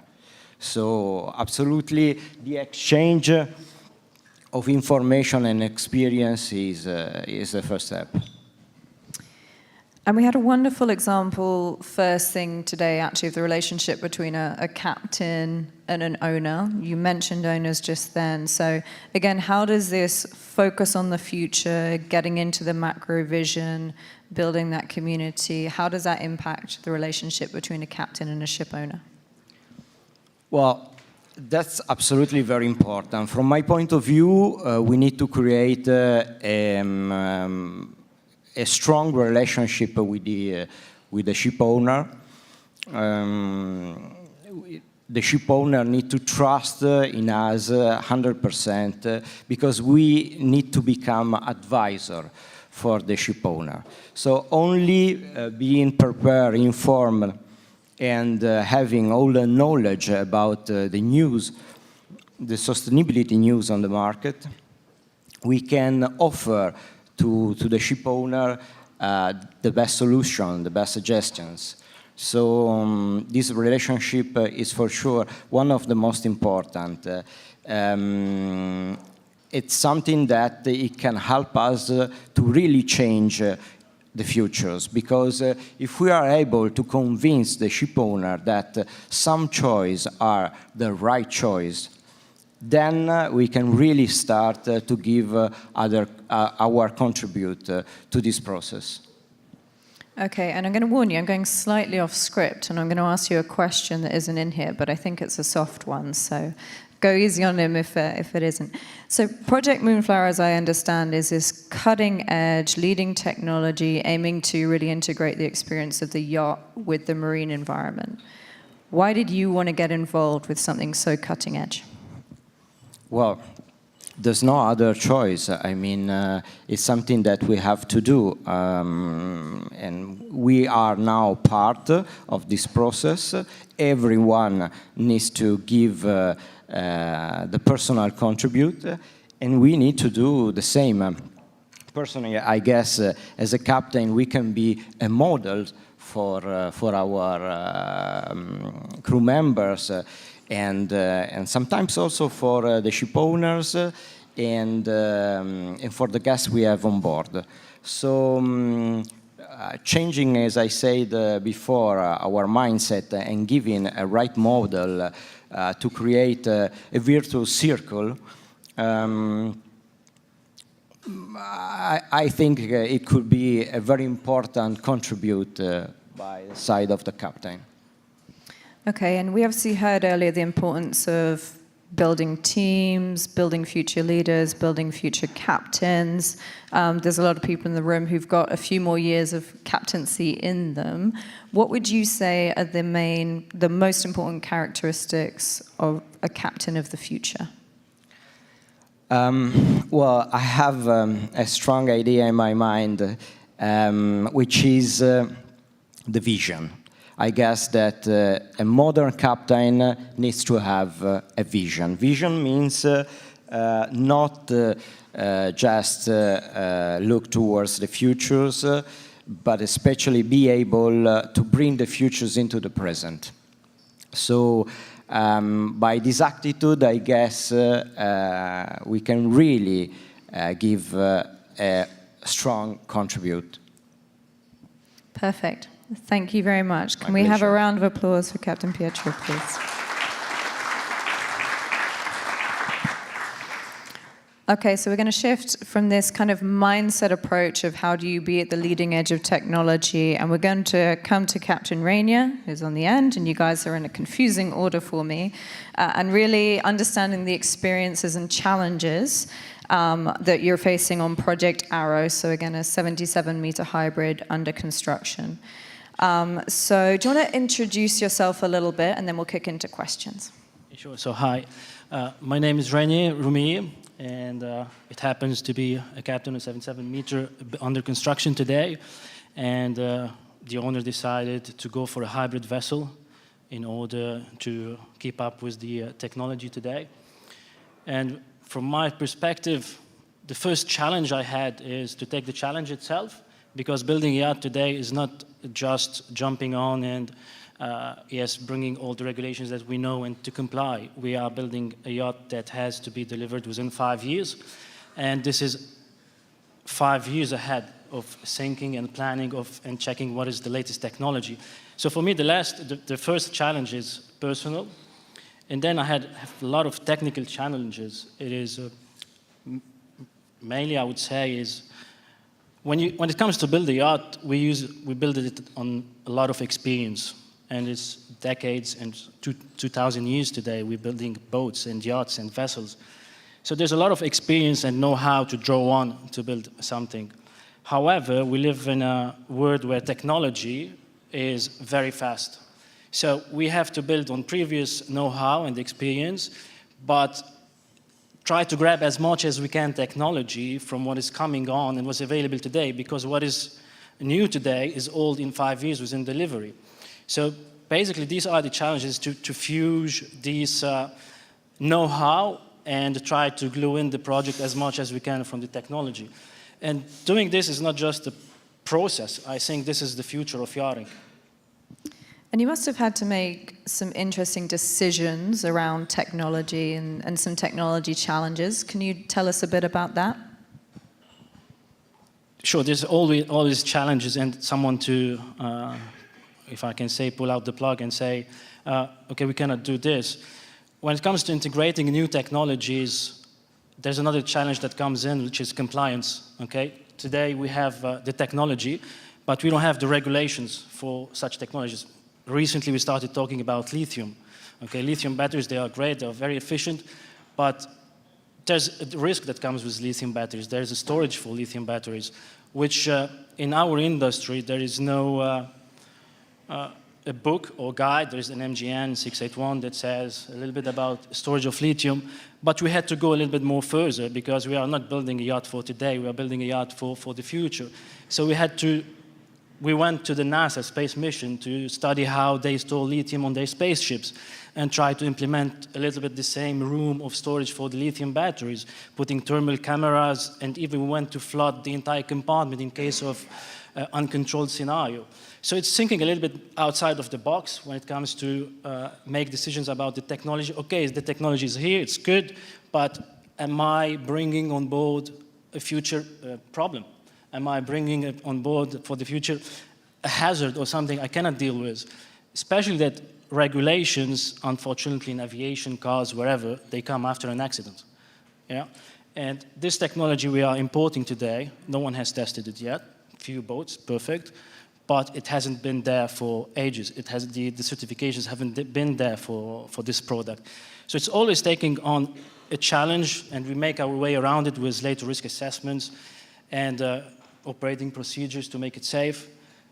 And then we have to make sure that whatever technology we bring in, for example, we are a hybrid vessel, okay? And it's the first time the engine manufacturer we're working with works with we decided to go for an IBS bridge, an integrated bridge system, with the latest technology. It's one of the best Norwegian companies that have been known for building military ships, cruise ships. But it's the first time these two big companies work together on a hybrid vessel that has been built by a shipyard that themselves work with this product for the first time. So the decision to make an IBS bridge means that the manufacturer of the bridge wanted all the controls in the bridge. And the engine manufacturer wanted to have the control with them, which they do usually. The levers are with the engines. And when they started developing and programming, we felt a lot of gray areas. And this is where we had to make a decision that, okay, we're going for an IBS bridge, but the controls of this boat, we've seen a lot of accidents losing control.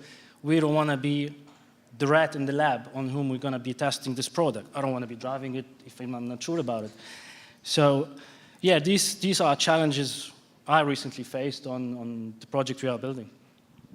Thank you, and some of the risks of being at the leading edge. I'm going to sow a little bit of a seed with the audience, actually, while we're on this topic. And you're obviously focusing a lot on emissions as a critical first step. I think that's very important. Maybe as one for the future, lots of industries are now talking upstream, downstream. So, for example, lithium batteries. How green is the mining for the lithium? And then at end of life, how are you going to dispose of the battery? So that's where the full kind of conversation around sustainability can get really fun and really difficult. As you said, you're working with a lot of new technologies. It must be expensive. Tell me about the financial challenges of this project. It is indeed expensive. Building a yacht is very expensive. It's a luxurious product with the latest technologies, but it's more about understanding, I would say, the economics and the era we live in. So post-COVID, during COVID, everyone came and they placed orders, we want yachts, we want yachts. And we found ourselves in a shipyard with post-COVID, with a problem with material, with the product, with labor, increasing prices. All the material has gone glass, aluminum, steel, prices are going up, and there's a delay on waiting for bringing this product to continue the build. So it's vital for us to start the build and get out of the shipyard very quickly, because let's say you built a yacht with a hull that is, say we started in 2020, okay? In 2025, the hull will be 5 years old. The engines will be 4 years old. The paint will be 3 years old. The furniture will be 2 years old. So the depreciation there will go quicker and quicker. So you want to start building and try as quick as you can, from an owner team perspective, help the yard not to delay the project, because delays are there with or without a financial and economic problem, which we are witnessing today. So I personally keep an eye on the shipyard financial health. Why there's no boat behind me? How many boats are being built ahead of me? Anyone delayed? If anyone is delayed, how is this going to affect us? So I pay an additional care about the finance of the project, because you can run out of budget very quickly. And with the price of technology today and the change and the demand on them, all the prices are going up, knowing that we placed the order 5 years ago. Okay, and what you've laid out is actually a very complicated challenge. And firstly, I think we should give a bit of applause actually for taking it on, being a leader, putting himself in this position. So well done you. I want to connect us to the first session, and you've talked a lot about these different stakeholders you're working with. Can you tell us about the human element of this build that you're doing? That's almost 50% of the job, I would say, the human element, because it's impossible to build a yacht. I'm not going to pretend that I know everything. I don't know everything. It's very difficult to know everything. You cannot know the welding techniques, the finance. You cannot know the registration process and all this paperwork. It's impossible to know everything.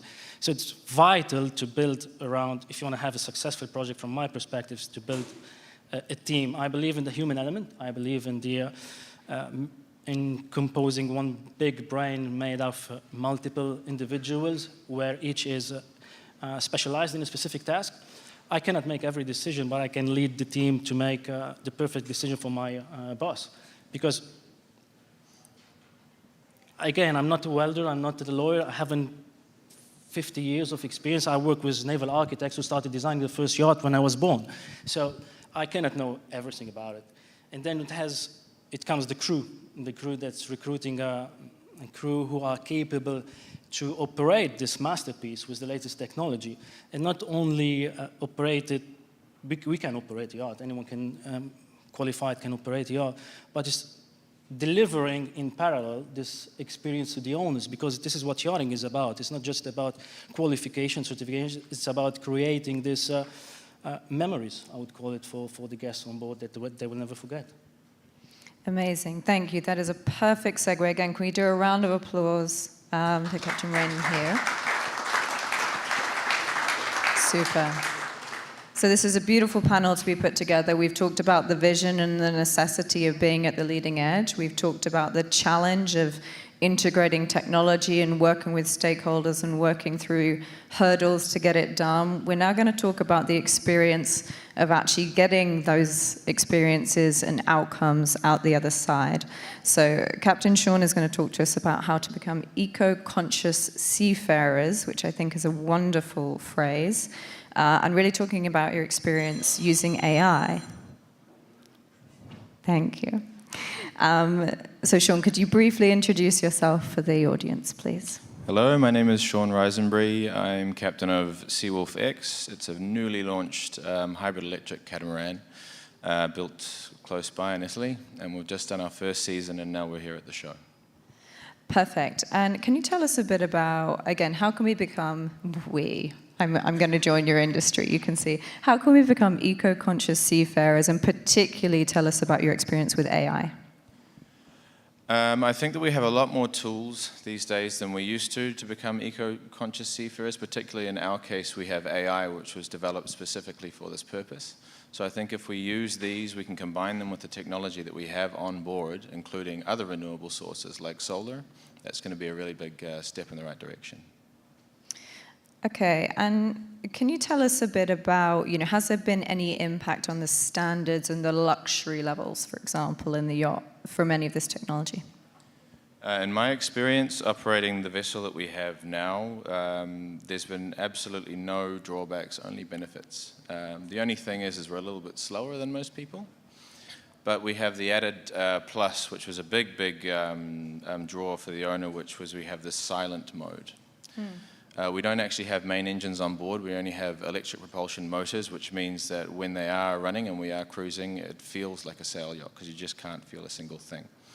And that was a massive plus for the owner when he envisioned what the yacht was going to be and the experience that he would have. And can you tell us more about that vision of the owner and what they were looking for when they were commissioning an eco-conscious yacht? When they first started thinking about getting themselves a yacht, they didn't like the idea of bringing a new vessel into the global fleet. They thought about refitting an old vessel, but in the end, when they were presented with this project, they loved it because not only were they able to bring in a vessel that they could design and have a lot of input in themselves, but also they were able to champion a project that is hopefully leading the industry to more greener pastures. And can you tell us a bit more about solar panels? Because that's the first time that's been brought up today. So how key have solar panels been to this? Solar panels on board are amazing. They're every single space that we have available, we're using them.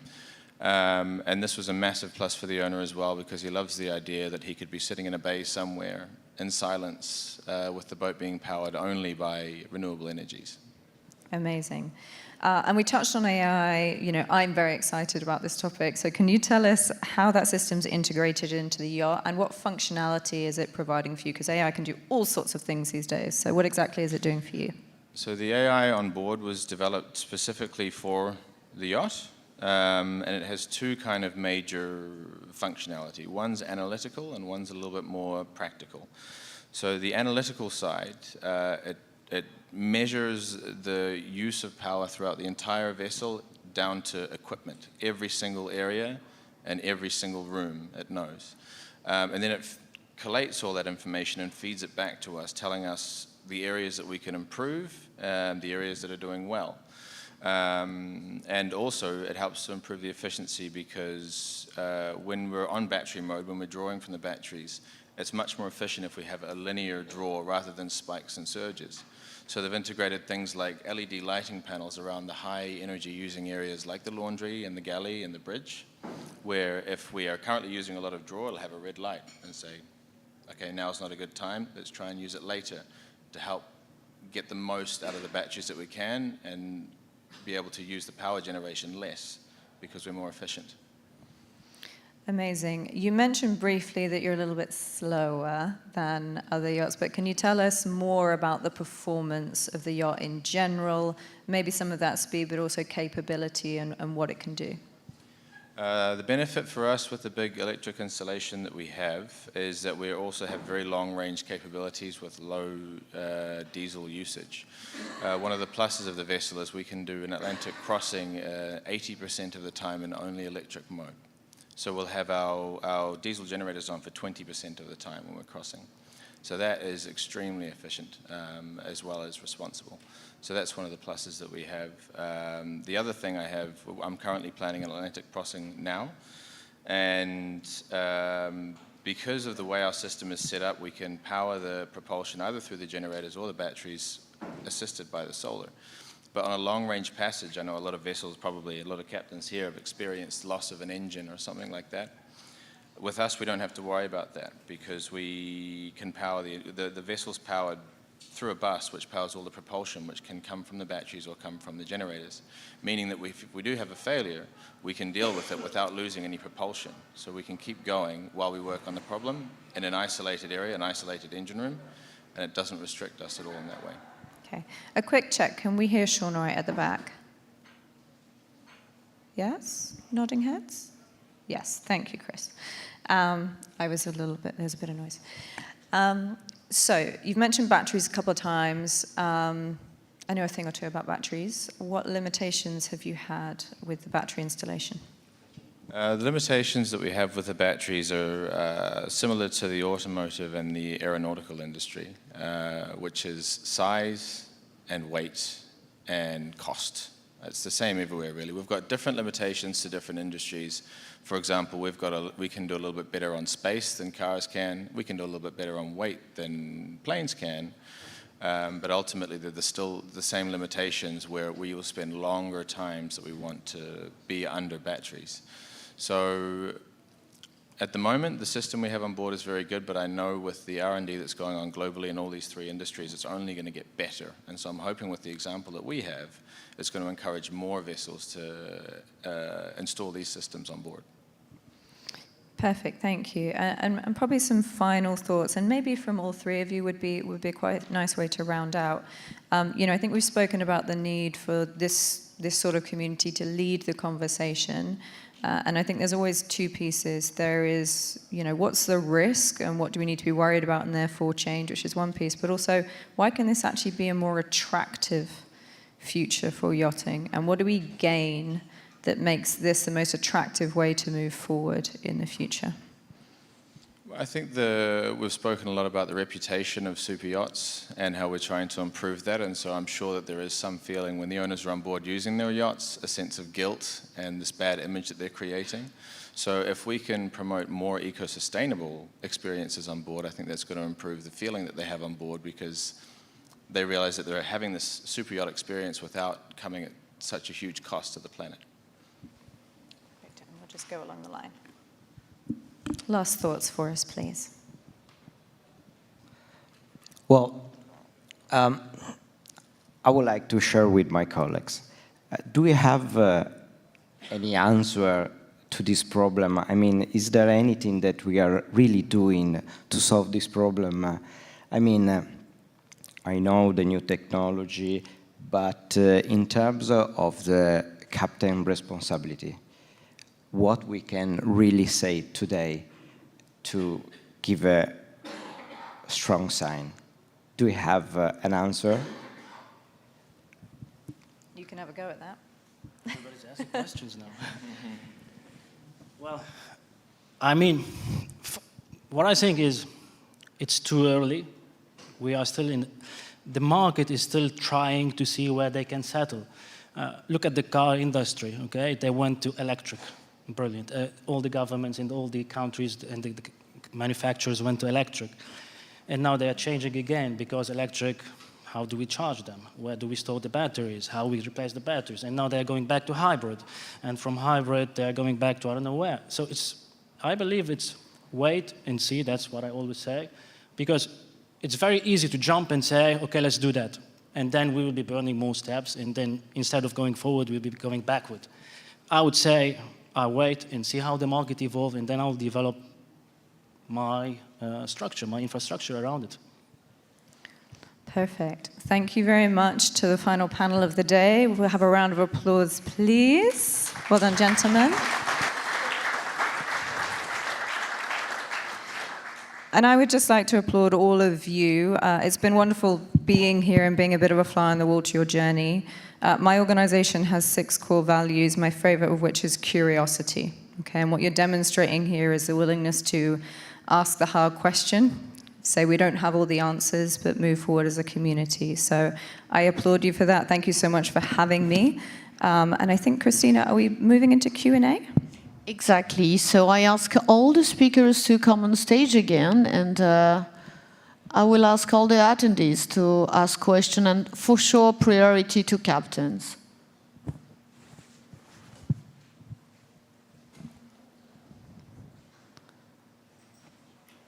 I think all the panelists.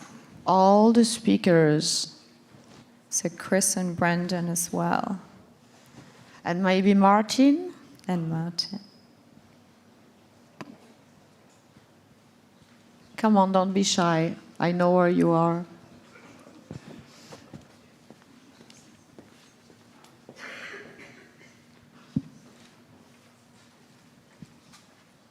Very shy, you see.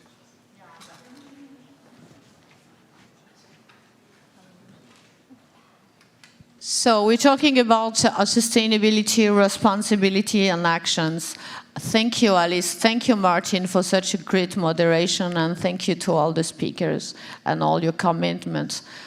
That's being a huge difference that the Yacht Club de Monaco, the difference is the human elements. Thank you, Captain Rubio, to say it again. The heart of the Yacht Club is the connection with owners and captains and humans. We are not the industry. We're here to federate and take lead of any action we can have.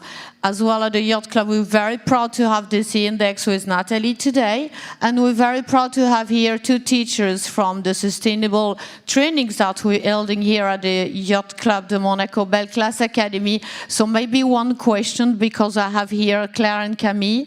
One question for you, for our guest today.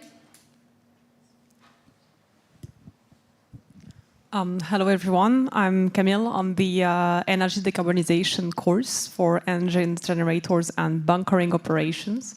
My question is about are you starting and how to include the bunkering aspect for greener energies for the boat concern in the building process, starting to look at it in advance, please.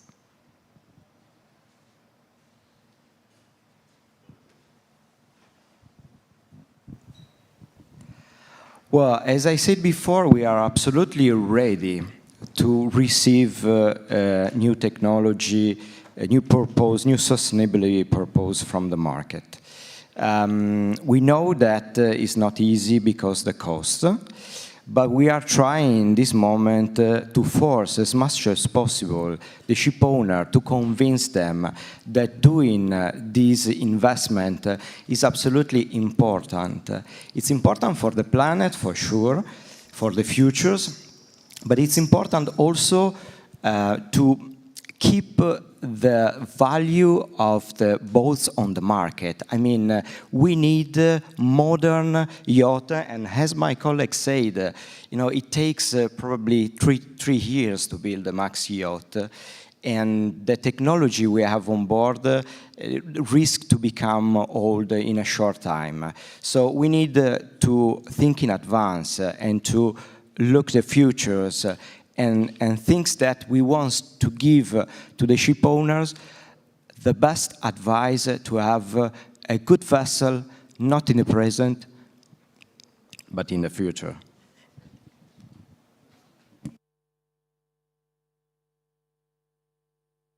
Yeah, Martin want to add something. Just to add to what Pietro was saying, the problem we have in the industry is we don't talk in CapEx, OpEx. I'm sure in your business you talk CapEx, OpEx about projects.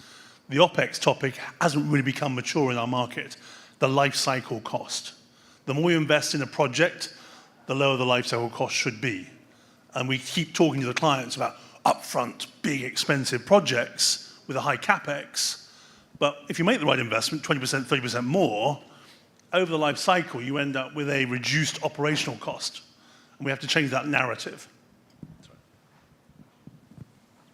Thank you, Martin. Another question here? Captain Gino Battaglia, President, Italian Yacht Master and Captain. Thank you. I am a young captain. I would ask you, just reading on the top, how to improve the image of yachting. Martin said something important. We have a manager here. We're talking all the time to professionality of the crew. We invest a lot to teaching the crew, give the right course. But we want really hiding something important. Behind all this nice story, there is the business. Oh, you can imagine that the crew, professional, that you see all accident happen this summer. They happen also in the past. Because there is what Martin said, now the communication passing all this information very fast, everybody knows. But we need to thinking about it, because I started to do this job in '79. I have been in command on board in 75 meters with 24 crew. When the captain wake up in the morning and go to the bridge, you have already 3 people waiting for you. Somebody wants something, somebody wants to explain some problem. The captain is there to try to manage this kind of situation, managing the guest charter. But if we continue to give, for example, charter boat, only 2 days from one charter to another one, there's no time for the crew to have the right rest. In emergency situation, this is the moment you go to pay the bill. That's why the manager here, all other managers are here in the room, people with a lot of experience. But what we can say in front of the owner, every management company tries to protect the client. At the end of the day, if we want really something change, we need to put on the table the reality of the situation. If we continue to talk sustainability, oh yeah, we are ready to, everybody knows, as many years we're talking about this story, but we need to focus the problem in human resource, because that will be the accident that we saw this summer. We continue, maybe we see something even worse, because the crew, they don't have the right time to rest. And I can give you my experience in 44 years on the sea, with 33 Atlantic passage and 3,700 charter a day. I saw a lot of situations. Luckily, I never had any accident, because I put my effort to prevent, to try to, because we are human, we can make mistakes. That's please, management company, try to helping the captain and crew to do the right job on the right way. Thank you very much.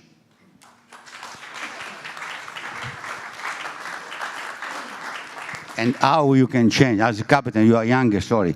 Can you thinking about that? Thank Gina. you. We have here a star, Captain Christos Metalinos. I'm sure you have a question.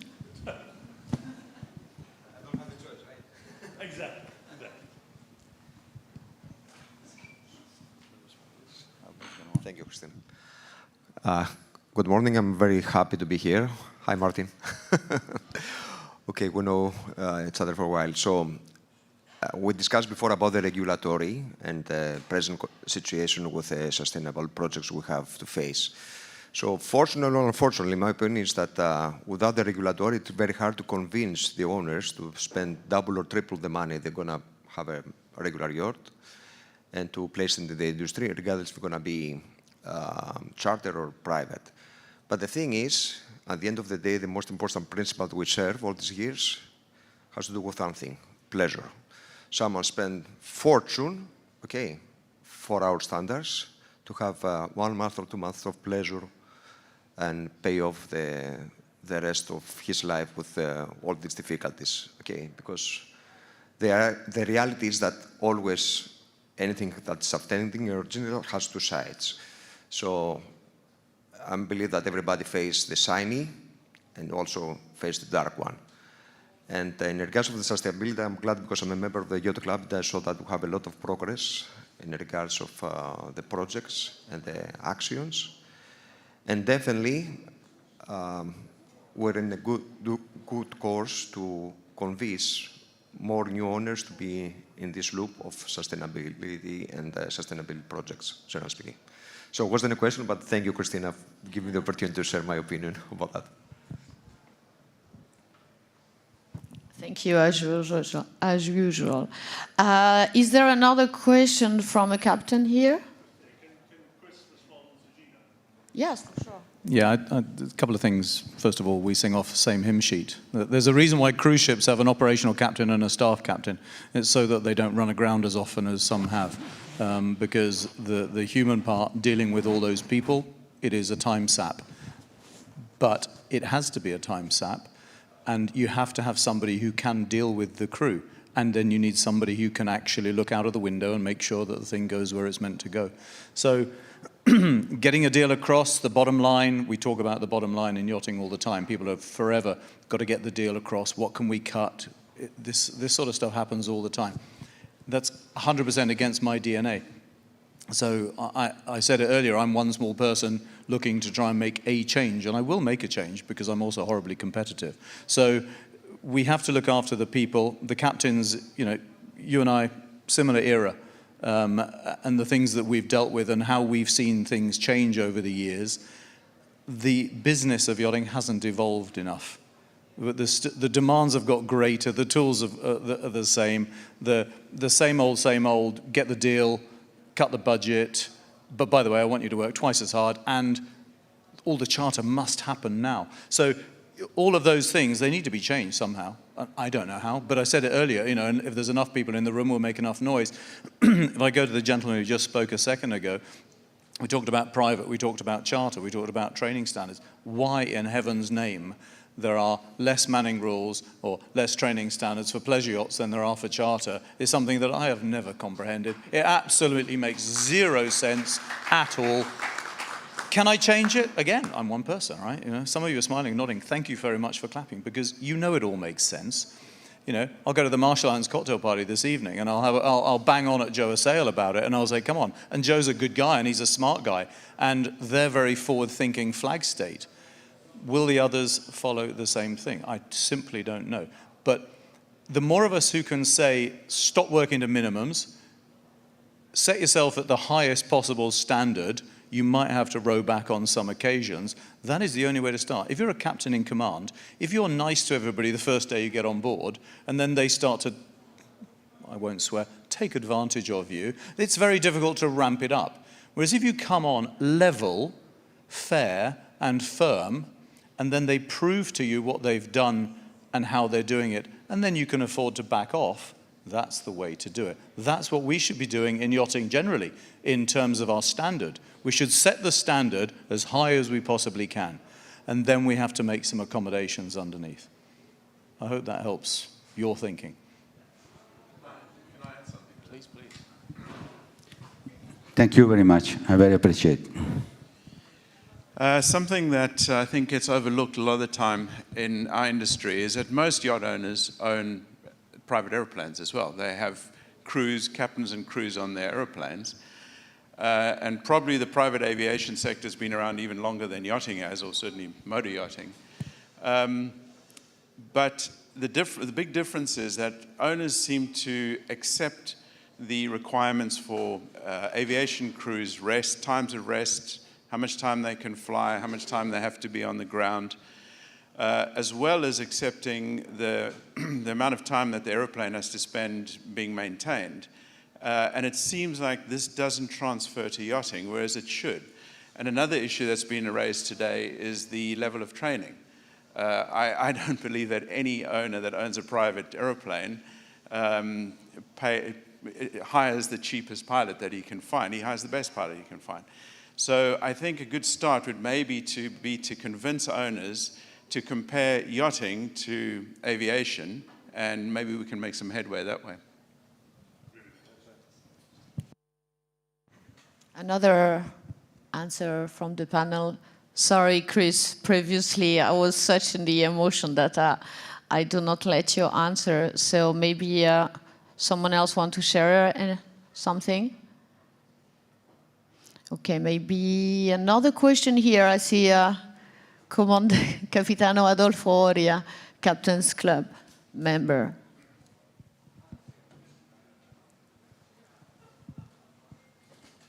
Thanks, Christina. You've spoken about a few things which is a reality in the industry.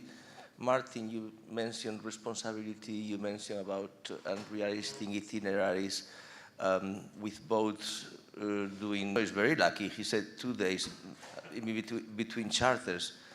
Most charter boats, they do back-to-back charters.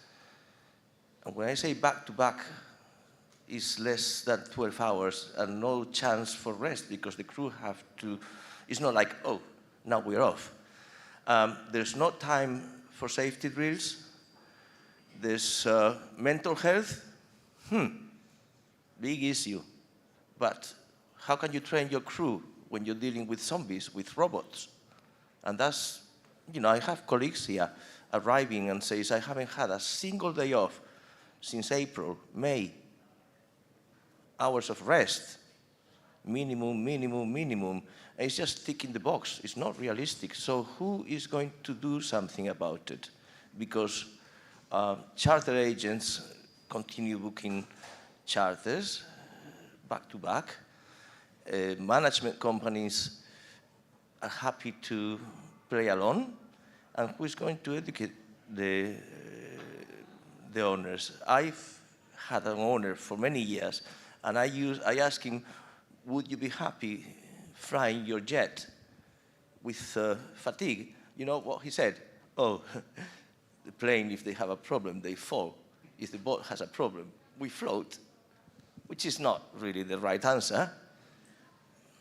So, speaking about responsibilities. I suppose I'm the sole manager up here, right? So I've got to get into that, and I will challenge you to say I'm happy because I'm not, all right? That's the thing. Interesting, as a charter captain, you and I, 48 hours between turnarounds made sense if I didn't have to relocate the boat. That was the thing. I did a relief job a couple of years ago, and that operation was driven by the bottom line, nothing else, purely by the bottom line. And I tell the story from having dropped the previous guests off at the private jet terminal, gone back to the boat, had some lunch, and returned, was 4 hours that I had. The beds were barely cold by the time the next lot got in them. I mean, it was utterly ridiculous.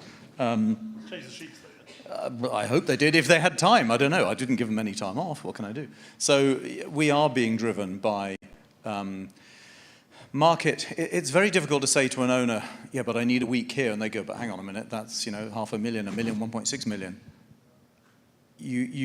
There is a difficulty to say, yeah, well, you're right. And how do we fight against that? But the cost ultimately if something goes wrong will eclipse that. We know that, all of us in this room. Fortunately, it doesn't go wrong too often. And unfortunately, and it was said earlier, that regulations change on the back of a disaster, be it SOLAS, be it large yacht code, be it by any of these codes that we comply with. We're all born from disasters. What will happen after this summer disasters, I don't know. Out of anything tragic, something good happens, but sadly, the tragedy has to happen first. In my new role, it's all about preventing that tragedy. You know, I don't want exhausted crew, because guess what? They go aground. They make poor judgment decisions in how they lay an anchor, what happens if the wind changes, stuff. They're not thinking clearly. Now, the industry is driven very top-down, and I suppose it has to be, because it's the high net worth individuals who basically feed us, okay, let's be straight. But I think that there needs to be a more push bottom-up from us. And that doesn't mean become rebellious, that's not in my nature particularly, but being a plain talker is 100% in my nature. There's too many people who will toe the party line in yachting. And again, I'm not trying to be a rebel. I'm not trying to say we need to be belligerent in our tone to anybody. Far from it. But let's work together to present the facts. It's also very easy to say something's awful rather than praise something. But if somebody says to me, oh, that's shit, I'll say, well, great, now quantify it, please. Well, I can't. Okay, fine. So let's find the facts. Let's present a united front. The Captain's Club at Monaco is the only club of its type. There's 150 of us, apparently, Christina. And Christina's borderline allows me to still be in it, even though I've been a captain most of my career. But anyway, I am now. So, you know, we've got a voice. Let's present it calmly, plainly, factually. And, you know, I work with brokers. Of course I do. Some have been at sea, some have not. Their job is to trade. You know, you can be a trader in anything. Their trade is boats. My job is the reality element of, well, actually, no, you've told them that, but probably you shouldn't have. And sadly, the dream, you know, you guys as captains, the dream is sold, you have to make the dream reality, come what may.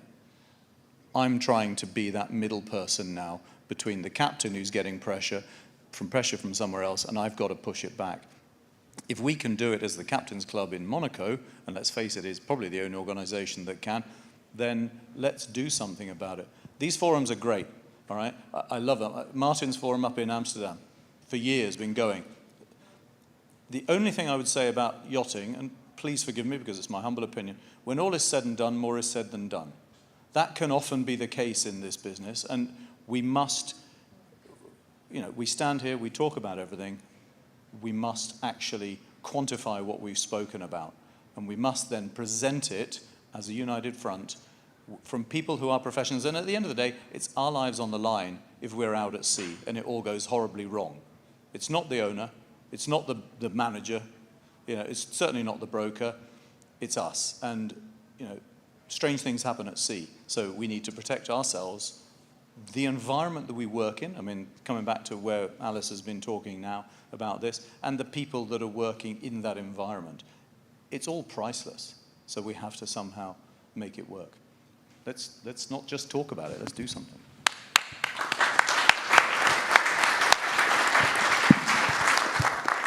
Thank you, Chris, for this great input. It's true that yachting creates regulation after disasters.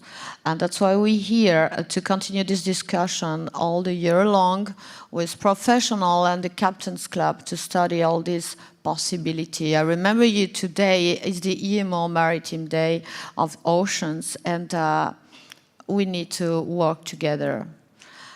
Any other questions here? Well, I will find another candidate, trust me. Yes, Sean. Just I remind you that this conference is being recorded and will be displayed in YouTube channel of the Yacht Club de Monaco, as well with the links of the Sea Index and the 2 sustainable trainings that we have here with Claire and Camille for you to know more. And now Sean Meagher, Motor Yacht Latitude. So you guys were fortunate earlier today to see the type of owner that I've worked with, Neil Thadani. He was exceptional. He allowed me, even though it was a privately registered vessel, he allowed me to operate it as if it was a commercial vessel. One of the first discussions I had when we were looking at dive compressors, we had two quotes, one very low, one very high. And he was deciding on what to do, and I said to him, I said, do you know what was going through Chuck Yeager's mind as he was orbiting the Earth? And he goes, no. And I said that the lowest bidder built his space capsule. I said, do you want that going through your mind when you're down at 30 meters? And he said, that's an excellent point. And that's how we ran the boat. When the crew was, he was very cognizant of the fact that we did need the rest, that we did do some extraordinary things and did work very hard on board that boat. And we did push some boundaries. I could say that, yeah, we need a little break and we'd pull over. So he was a great guy to work for. Conversely, I've worked for the other type of guys that just didn't care. Given this a lot of thought, I think that in a lot of respects, we're a very underpaid industry for the type of training that we have to maintain, for the standards that we have to keep, to the laws that we have to abide by. And I thought, well, how do we make owners more responsible, especially the ones that aren't proactive? And I think just as collectively as an industry and as captains, we just have to charge. That's how they're going to listen to us. They, oddly enough, they'll listen, are they going to listen to a $200 an hour lawyer, or are they going to listen to their $1,000 an hour lawyer? And they're going to listen to their $1,000 an hour lawyer. And I'm not saying charge exorbitant fees, but maybe put an act in regulations that if we do go above our hours of rest, that we get overtime, that we can bill for it. And I think that will kind of put the light bulb in a lot of these owners' minds that our time is valuable and what we do is valuable. And that seems to be the best solution that I've come up with, is that as collectively as an industry and collectively as captains, and again, I'm not saying that we have to rebel and go on strike, but we do need to value our services at a higher level, because there is a big difference between being a servant and being servile. And just one little note is one of the Japanese words for servant is samurai, and everybody in here is a samurai to one extent or another. We're some of the most highly skilled professional people on the planet, and we should be recognized as such. Thank you.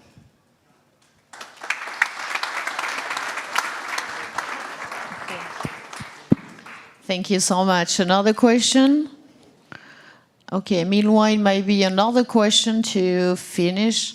We have here our partner, Y.C.M. I have a question for you. What are you doing in terms of assurance to action on the sustainability? Thank you, Christina. Nicolas from GH Yachting. We are insurance brokers, so like many others, we place risk with underwriters and insurance company. So we began to see some underwriters who offer advantages for owner of a low-emission vessel.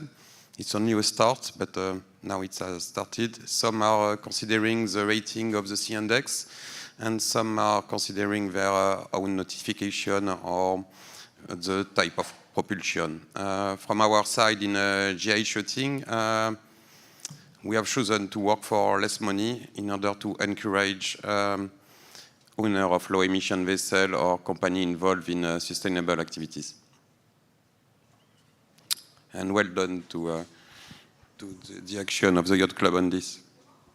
Thank you, Nicolas, for your support. Thank you all the speakers. Thank you the two moderators, Alice and Martin. It has been a great job and a pleasure working with you.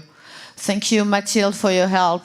Thank you, Paco, for your help. Thank you, everyone attending here. Should you need, I'll send you the replay, just let me know. And you will be contacted to continue this discussion all along with the Captain's Club.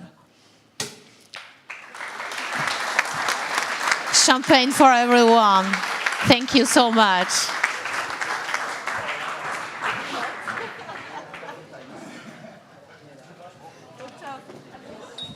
J'ai besoin d'aller chez Saint-Laurent. Vas-y, vas-y.